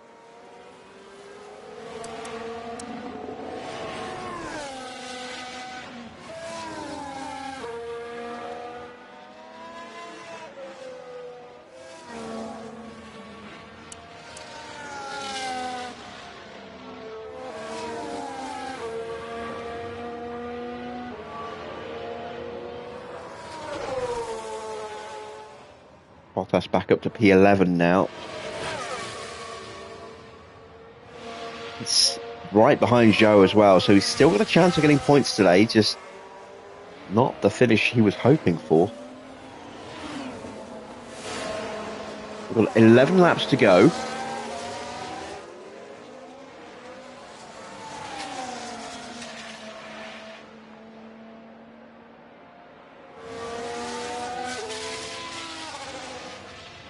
Well, we will do. No, it's 12 laps to go.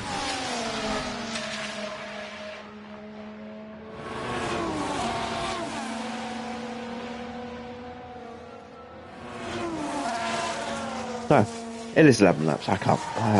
Maths is just not working for me today. My brain is screwed. Say that today, this week has been a mess for me doing quick maths. But yeah, Valtteri now has a chance to get into the points. The gap to Alonso is now just 2.2 seconds. Alonso actually slightly quicker than us on that last lap.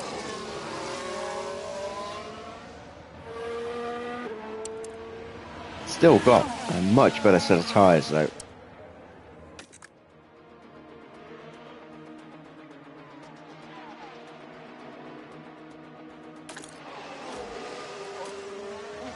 Go another couple of laps and then we'll turn Oscar's tyres up as well. We've almost done with the fuel saving. 10 laps now for Ocon as he's crossed the line. Now Norris crosses the line. Big gap back to Alonso. George is just 1.5 seconds behind.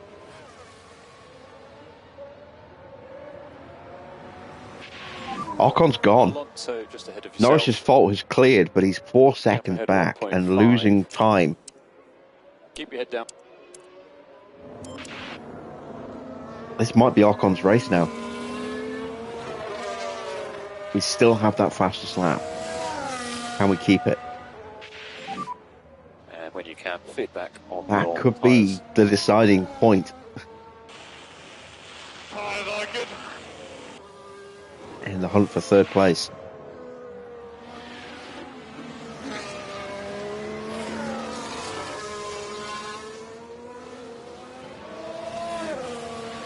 Looks like Alonso's responding again. Opening that gap back up.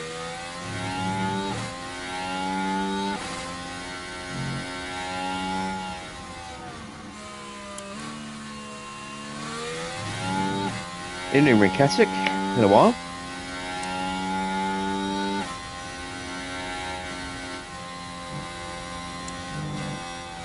Yeah, look at that. The gap's gone back up to 2.3 seconds.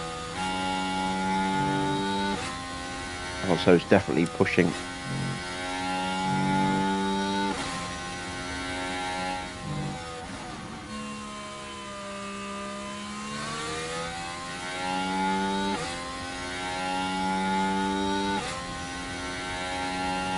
Yeah, 126.0. Woo! Who won the championship? We won both. We won the Constructors' Championship in Brazil, and then Oscar won the title in Vegas last night.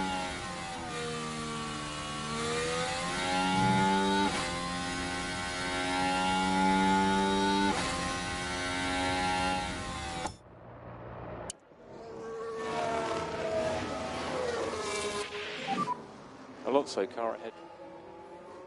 So gap ahead 2 seconds.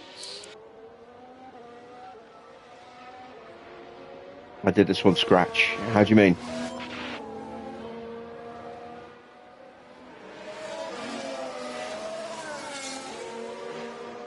Started with a terrible car, terrible budget, and with Schumacher and Sargent, and then we've been gradually upgrading our drivers each year. So season 2 we had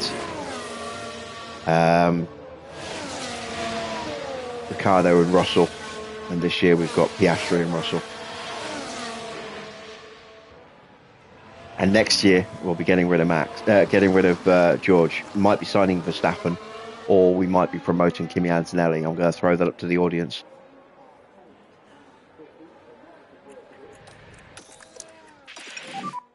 Just got Alonso ahead.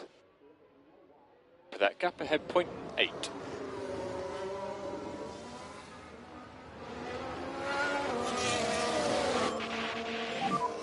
Charge the pack. Copy.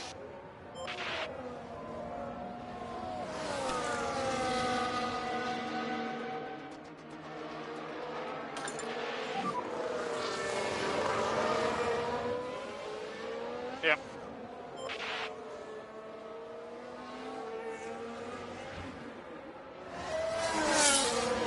Tried to balance car development and research in the first season. Second season did a bit of development. Tried to put a lot into research because of the reg changes. This year, again, we've tried to balance between a little bit more towards development over research, but I've still done some research for next year. And then when we start the new season on Monday, we'll find out just how good a job we've done with the car. We're not the quickest car. That's very much the Red Bulls and the McLarens. But we've been the most consistent. Bolt now for Max. Quite aggressive downshifts.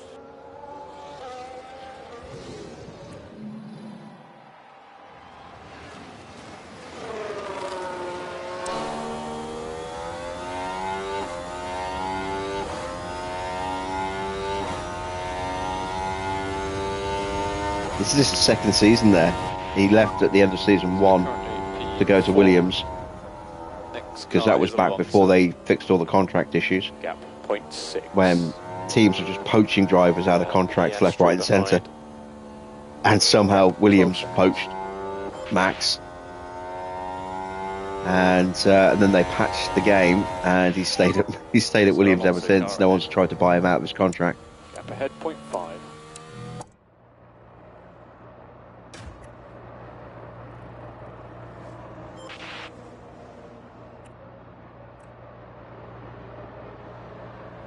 So, with 5.5 laps to go, I think.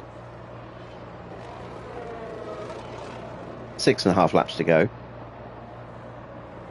We are running 4th and 5th. It's Ocon from Norris and then Alonso. We're right behind in third in 4th place with George, just a second and a half behind.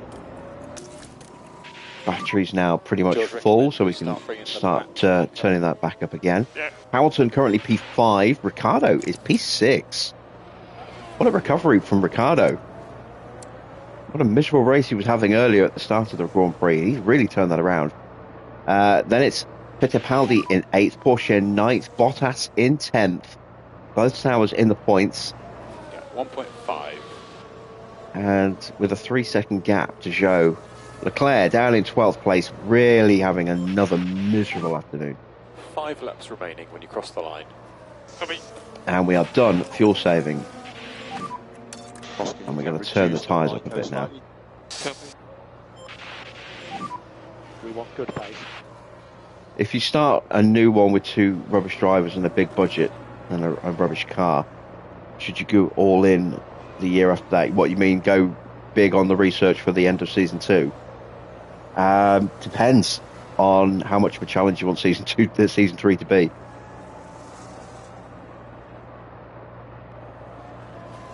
I didn't expect to have gained quite as much performance as we did. I thought this would be a bit more, consistent points, some podiums, maybe challenging for a win. We've won 11 races this year.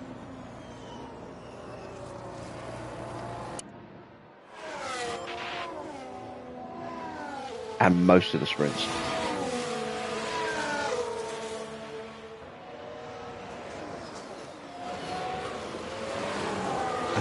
I think we won most of the sprints. We won a good chunk of sprints as well.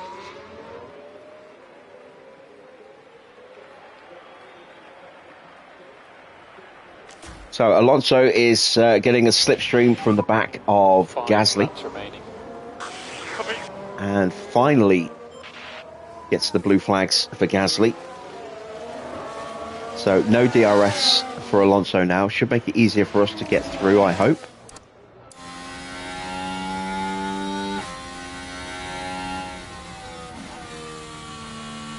Almost done fuel saving with George. And happy to pick up the pushing level.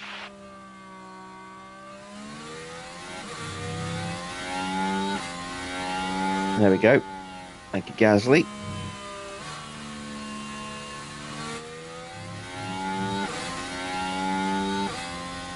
Gap is 1.6 seconds.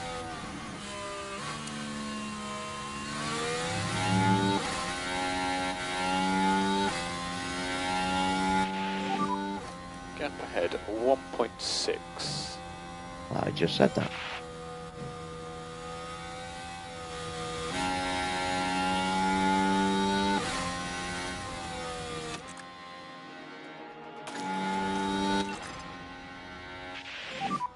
Push now. There's no point pushing Oscar. I don't want to risk Key thing is to keep the tyre him making a mistake, damaging the car. We're not going to catch up to Alonso and George. We're not going to get caught by Hamilton unless we make a mistake. And if we push, we're just increasing the risk that might happen. So happy to drop. We will leave Oscar on the settings he's on, but we will now go on the attack with George. Because Alonso is close. Norris has dropped down to over 8.5 seconds behind. So he's not catching Ocon, I don't think, unless Ocon has a big issue somewhere. The rear a little bit now.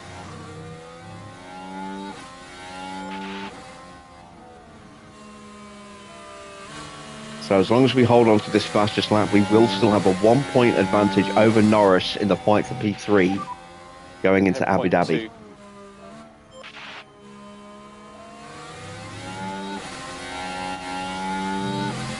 Oh, we nearly got the jump on him then.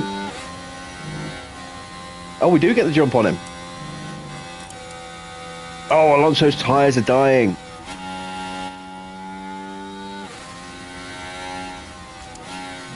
What's the gap? It's 9 seconds. You know what? We might actually be able to get it. I don't think we will, but we'll have a go. There's no way we're catching Norris. He's 20 seconds up the road. But we could at least leave Alonso in the dust. And let's see if Oscar can catch Alonso. Yeah, Roger. My target was to finish 4th and 5th. We've got 5th with Oscar. We're up to 3rd with Russell.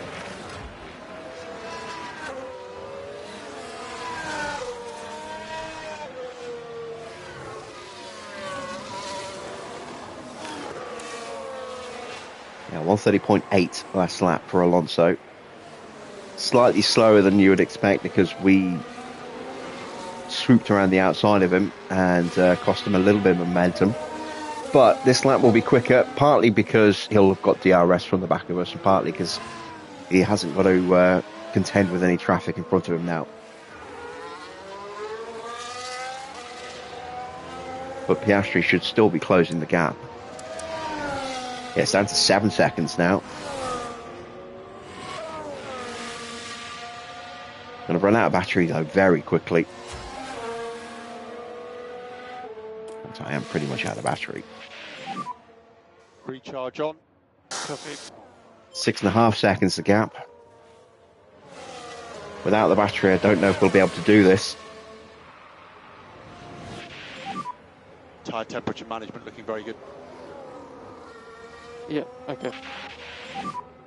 So 2 laps that are remaining. Copy.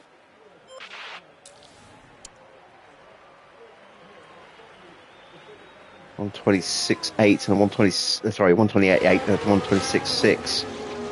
125.8 for George. Was that actually quicker? No, it was almost quicker than his previous fastest lap attempt, with considerably worse tyres.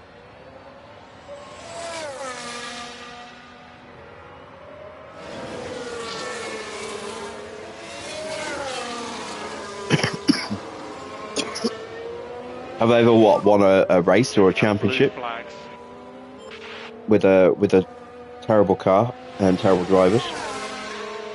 Not in this version of F1 Manager, but yeah, all the time in F1 Manager 22 and 3, because those games were easier.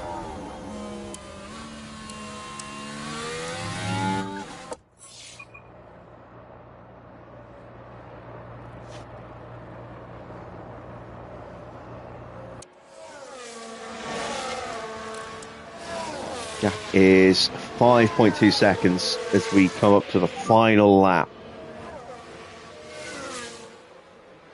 Yeah, I mean, the biggest achievement for me ever in terms of worst to best was I started a Williams file on F1 Manager 22 when Williams were so ridiculously slow. And I binned off both drivers and I put Oscar Piastri and Jack Doohan in the car, and then I won Melbourne round 3.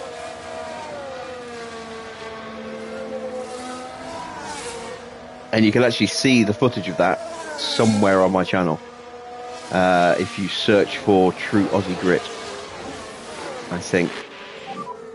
We have a blue flag. It was a wet race, but I mean, this is like the Williams with a young Oscar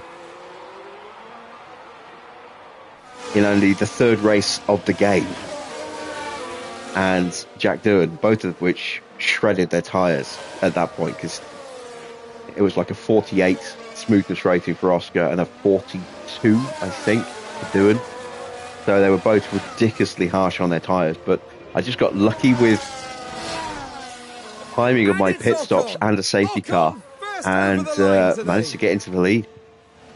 And then I managed to hold the lead. Couldn't quite get Doohan on the podium. I got 1st of 4, I think.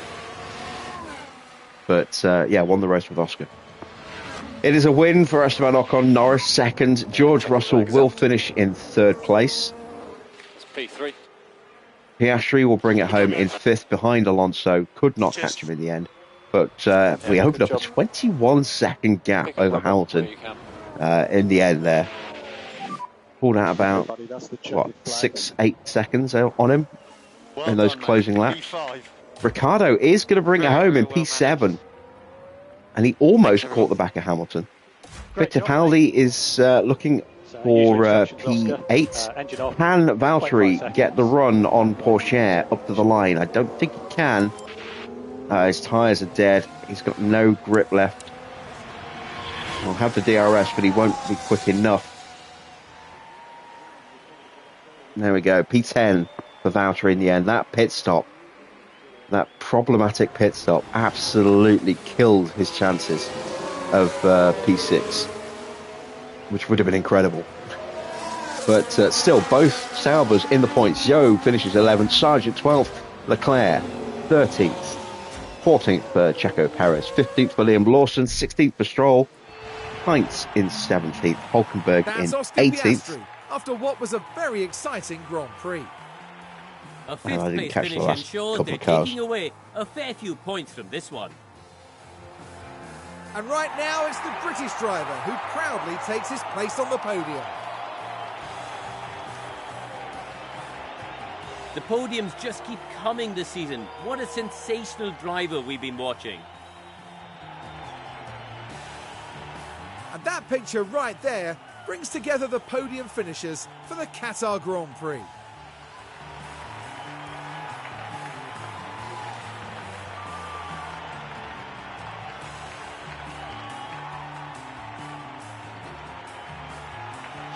Well, Karun, how do you think they'll be feeling in the team garage at the end of that? They'll certainly be pleased to have made the podium. A job well done for sure. So then, our time in Lusail is now up. Formula One has almost reached its conclusion this year. Meet us next time in Abu Dhabi, between the desert and the sea, for an enthralling finale.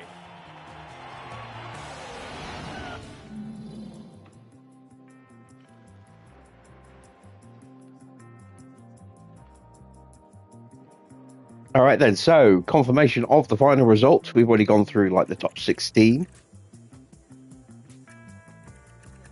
Let's have a look down. There's Sainz in 17th, 18th for Hulkenberg, 19th for Van Dorn, 20th for Gasly, 21st for Verstappen. Tsunoda's gearbox imploding quite early on in the Grand Prix. The driver standings then. Champion Oscar now has 447 points. He is 49 points clear of Esteban Ocon with 1 round to go. George is 1 point clear of Lando Norris with 1 race remaining. The hunt for third is still very much on. Fernando Alonso, his podium there, gets him another good chunk of points. He's found some form again recently. Leclerc picks up just 3 points. Yuki, unfortunately, though, with his retirement, unable to mount that late challenge for 6th place. So he is now going to have to settle for 7th at best. And Hamilton is now just 13 points behind. He could yet retake that place back from Yuki Tsunoda. There is Porsche on 82 points. Can't be caught, or can't catch Lewis. Could be caught by Sainz, but that would require an absolute miracle for Sainz to reel that gap in. So it looks as though Porsche is settling for 9th. Sainz himself is just 1 point ahead of Nico Hulkenberg, and that is very much a fight that could go either way in the final round. Ricciardo's points bring him back into a little bit of contention for the top 10. He's now just 9 points behind Sainz, and he has a better car than Sainz and Hulkenberg. So maybe Ricciardo could make the top 10 in the final race. There's Valtteri in 13th. Enzo now up into 14th place with his 4 points. Lawson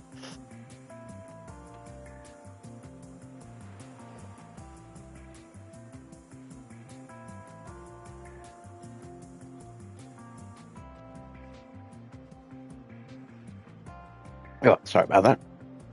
Lawson in 15th now, dropping down 1 place, has 23 points, 1 ahead of Stroll in 16th. Sargent 17th, picks up an extra point today, he's on 13.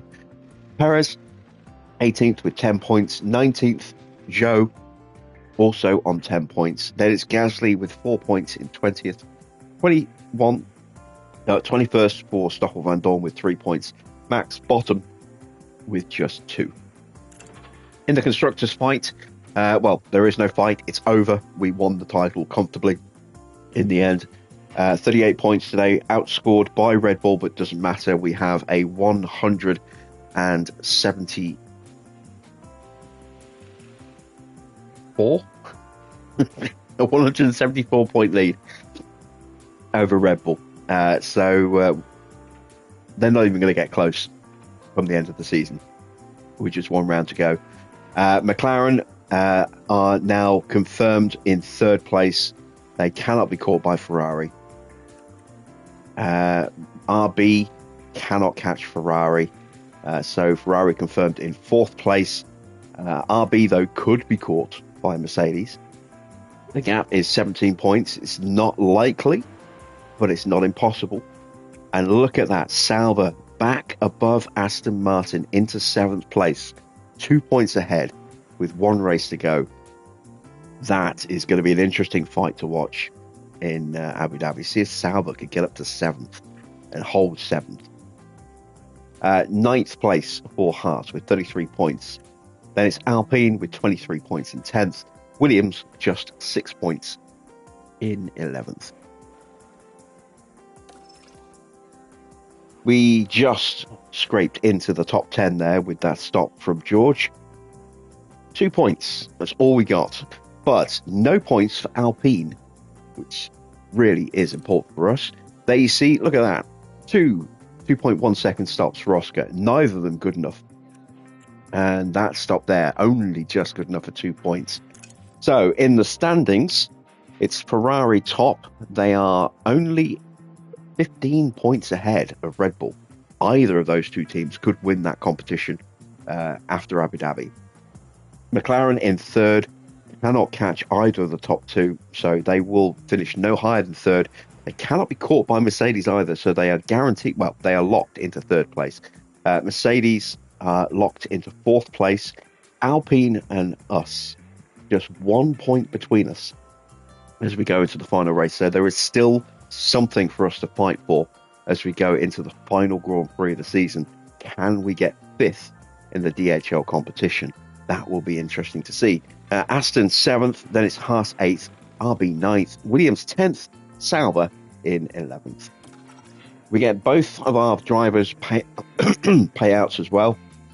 That's 1.37 mil added to the bank, and that should be enough to pay for one final research project if we have the time to do it. That video I was talking about, it wasn't part of a series, Rinketic, but I did quickly search for it.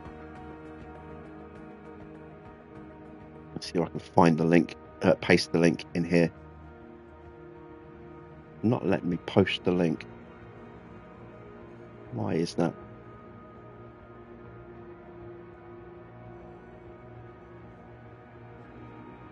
Copy link.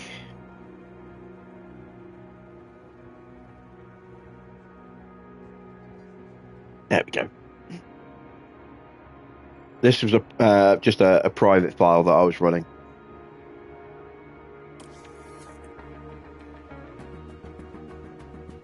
So, 4 days to the final Grand Prix of the season. That will be tomorrow's race, which will be streaming from 5 p.m.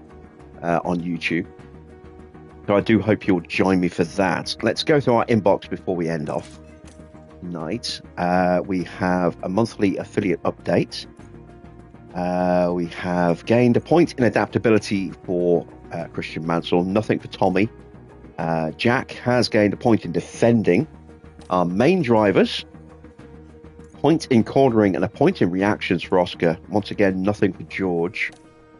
Car part development is now locked, so we can't design or manufacture any more parts. So we've just got whatever spares we've got left now. And that's it. And then Qatar is where we've just been. We had a chassis failure. We've got a spare chassis, so we can replace that. The F2 result, they see Gabriele Mini winning the F2 feature race ahead of Zach O'Sullivan and Andrea Kimi Antonelli, who will be joining us next season as an affiliate. Let's see. Can we see the full results? Yes, we can. So, in the sprint, Antonelli got the win. Mini coming second from Zach O'Sullivan. Mini also getting the fastest lap, but there's no bonus point in this. Oh, no, there is. I think maybe. Not sure if there's a sprint bonus point. Given that he's only 1 point behind, I think, yeah, there's a bonus point in the sprint. And there you see Mini again getting the fastest lap in the feature race. Zach O'Sullivan second again, or on the podium again, up from third in the sprint to second, and Antonelli third in the feature race. Let's take a look at the standings. With 1 round to go in the F2 Championship, it's already over. Kimi Antonelli, 396 points. Absolutely crushed the field this season. Gabriele Mini has got a chance of finishing second. Could get past Victor Martin if he's lucky. Our drivers in F3, Christian won the championship again. So that's 2 seasons in a row now he's won the F3 championship. Wonder if he'll step up into F2 next year. I hope so. We got our report on Charles Leclerc. We know he's going to Red Bull at the end of the season. He has a negative mentality. He's not enjoying life at Ferrari at the moment. That's his baseline stats. 94, 96 in cornering and braking. His actual stats at the moment, once they are adjusted for mentality, 88 and 90. So he's down 6 points across the board at the moment. We also have our scout report on Esteban Ocon. So he has enthusiastic mentality at the moment. He has 82 and 82 on his cornering and braking, and his actual stats are 90 and 90. So he's getting a +8 stat boost at the moment. You can see there, very, very, very strong stats, as you would expect for someone who was, pushing us all the way for the Drivers' World Championship.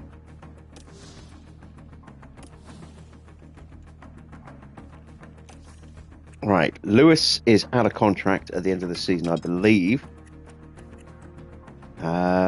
Yes, he is. We're not going to look to see if he's going anywhere yet. I'm just looking for drivers who are worth taking a little look at stat-wise. I want to take a look at Valtteri. He's still got 2 years left on his contract, so he's not likely to be moving on. So we're not going to reveal any information we don't want to know yet. Behrman out of contract with Ferrari at the end of the season. Could he get on the grid next year? He's up to 82 overall. Same, if not slightly higher, actually, rated than Liam Lawson, and 3 years younger. Perez. I've got to have a look at see what Perez's stats look like at the moment as well. So we'll scout him. There we go. We will get a lump sum from the board tomorrow. So let's advance time 1 day. Get our training in for the final month of the year. We have a staff changes email. So Pat Fry secured for another season. And have we given him a new contract yet? I don't know. Peter Pedromo has another 2 years left on his deal. Tom Stallard has got 3.5 years left on his deal. No. Yeah, 3 years left on his deal. Same for Marcus Dudley. Aurelien Pallier has got 2 years left on his deal. Let me have a quick look at Pat Fry. Did we offer him a new contract or not? No, we haven't.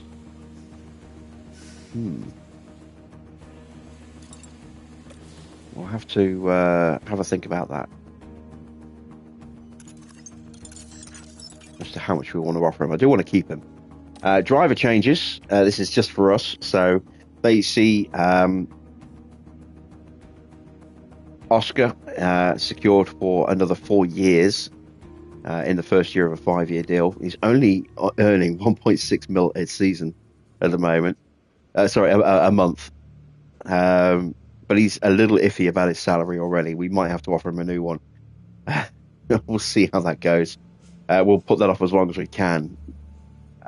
George starting a new contract at the end of this season. I know it says he's a year left on his deal, but I actually offered him a new deal. So you can see he's only got 4 weeks left on his current deal. And then he starts a new deal, a new 1-year deal with a 250k win bonus for the same salary, but with no break clause, which means that termination fee goes away as soon as he as soon as he starts that new contract, and then we can bin him off without a major penalty.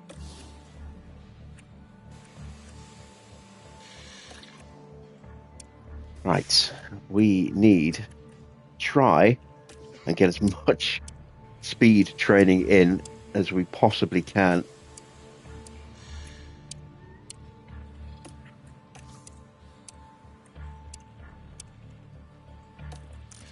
There we go. I'm going to go in with a little bit of extra fatigue. It's something I don't normally do, but we just got to try and push the speed as much as we can because we've only got one chance left to gain the points we need to overhaul Alpine.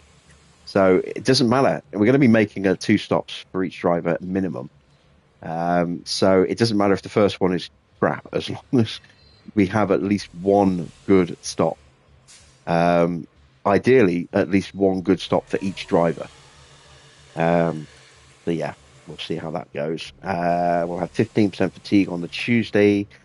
Stats are looking pretty well balanced at the moment. We're going to go, because we're going into a winter break, we're going to go with balanced training so that we can try and just improve everything a little bit so nothing peaks too much and at the to the detriment of everything else.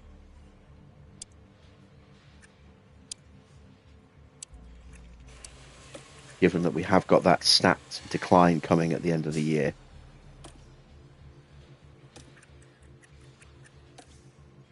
Take this day out, actually.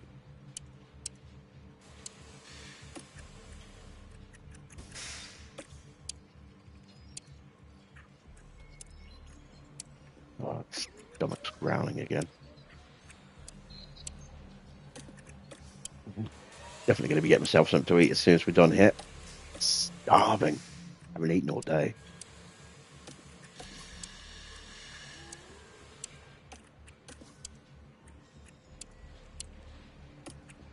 Let's see. Given the Sunday off. Christmas Day is on the Friday. I always give them Christmas Day off. I don't think it makes a difference, but yeah, I'm not completely heartless. Make them work hard, but at least they get to spend Christmas Day, with friends and family, and then straight back to work all day on the Saturday. I don't go easy on them over New Year. I expect them to be in bed early on New Year's Eve and up and early on New Year's Day.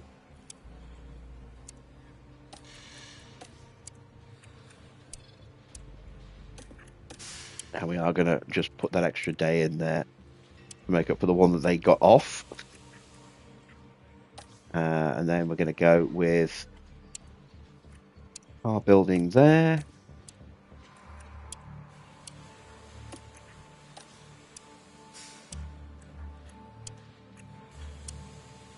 Pile in the training, and then let's go with, I don't think I can get a full day. Oh, I can just get away with that. We'll stay well rested going into the next month, which will be the new year, and we should hopefully start with like 0 or 1% fatigue. So there we go. We'll gain another 0.03 of a second over the month. We'll gain 2.5% on our car building. We'll reduce our chances of a mistake by over 1%, get that down to just 6.5%-ish. It's obviously going to change when we come back in January, but a good foundation to start next season with.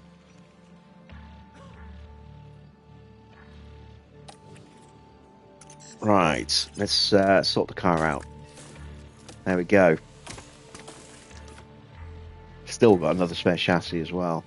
Front wing now high risk on Oscar's car. I'm going to give him back the wing we took off to give George a spare. I'm just hope that George doesn't do anything stupid. See if we can get Oscar to help out in that fight at Abu Dhabi.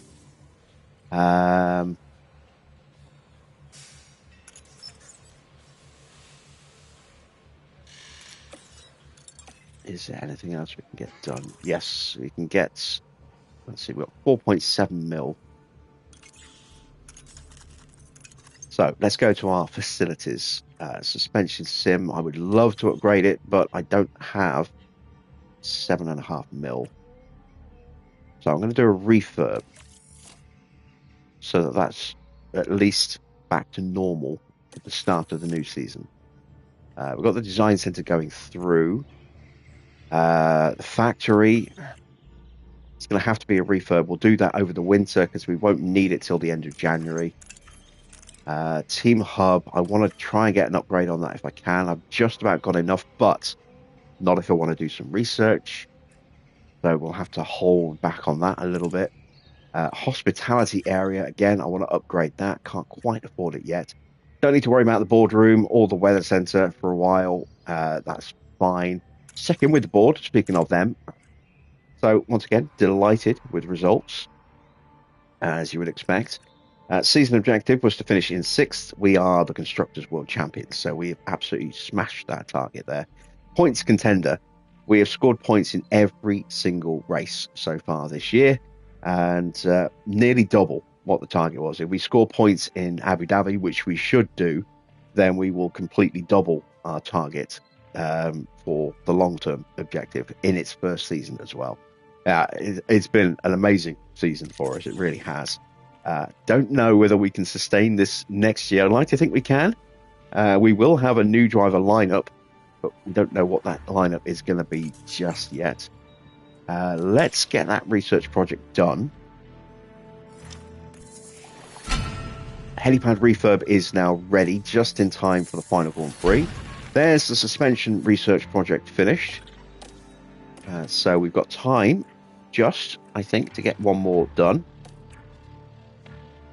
Got no hours left to spend. Gonna need to use an extra engineer, I think. And we want to just focus a little bit more on the tyre wear again.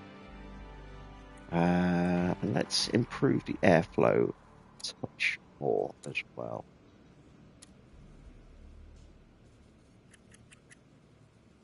And a little bit of drag reduction. There we go. Go with that. That needs a second engineer, unfortunately. So there we go. That leaves me with one engineer left. We've got a project ending there in 3 days. I don't think I can get another project done in time. In fact, I'm almost certain I can't. So I think that's probably it.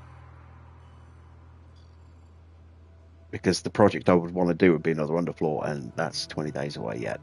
The wings are going to take 48 days plus, well, 40 odd days minus the driver contribution bonus.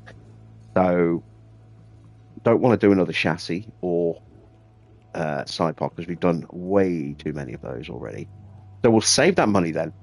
That's it for research. No more research now. These are the remaining projects that are yet to be completed. There will not be any more. And that means that 1.5 mil that we've got left over can go towards a refurb / upgrade for next week when we come back from Yas Marina. So it'll give us a chance to maybe get the team hub up to level 3 for the start of the new season, or the hospitality area, which might actually be the better option. It'll take 60 days. That's not going to help us in time for the sponsors. I think the refurb then might be the better option on this, and then upgrade it next season,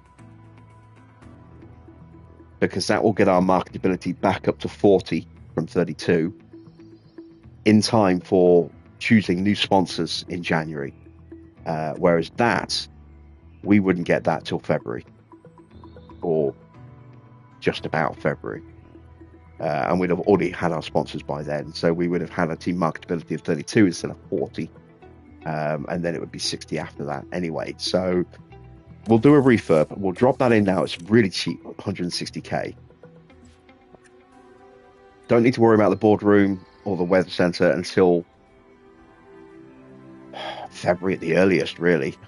Weather's not going to be an issue in Jeddah or Bahrain. Might be at Melbourne. Team Hub then is the next one there, and I do want to get the factory refurbed as well now. That's going to be a 2.8 mil refurb. It's down to 50% effectiveness now, so definitely need to get that tweaked.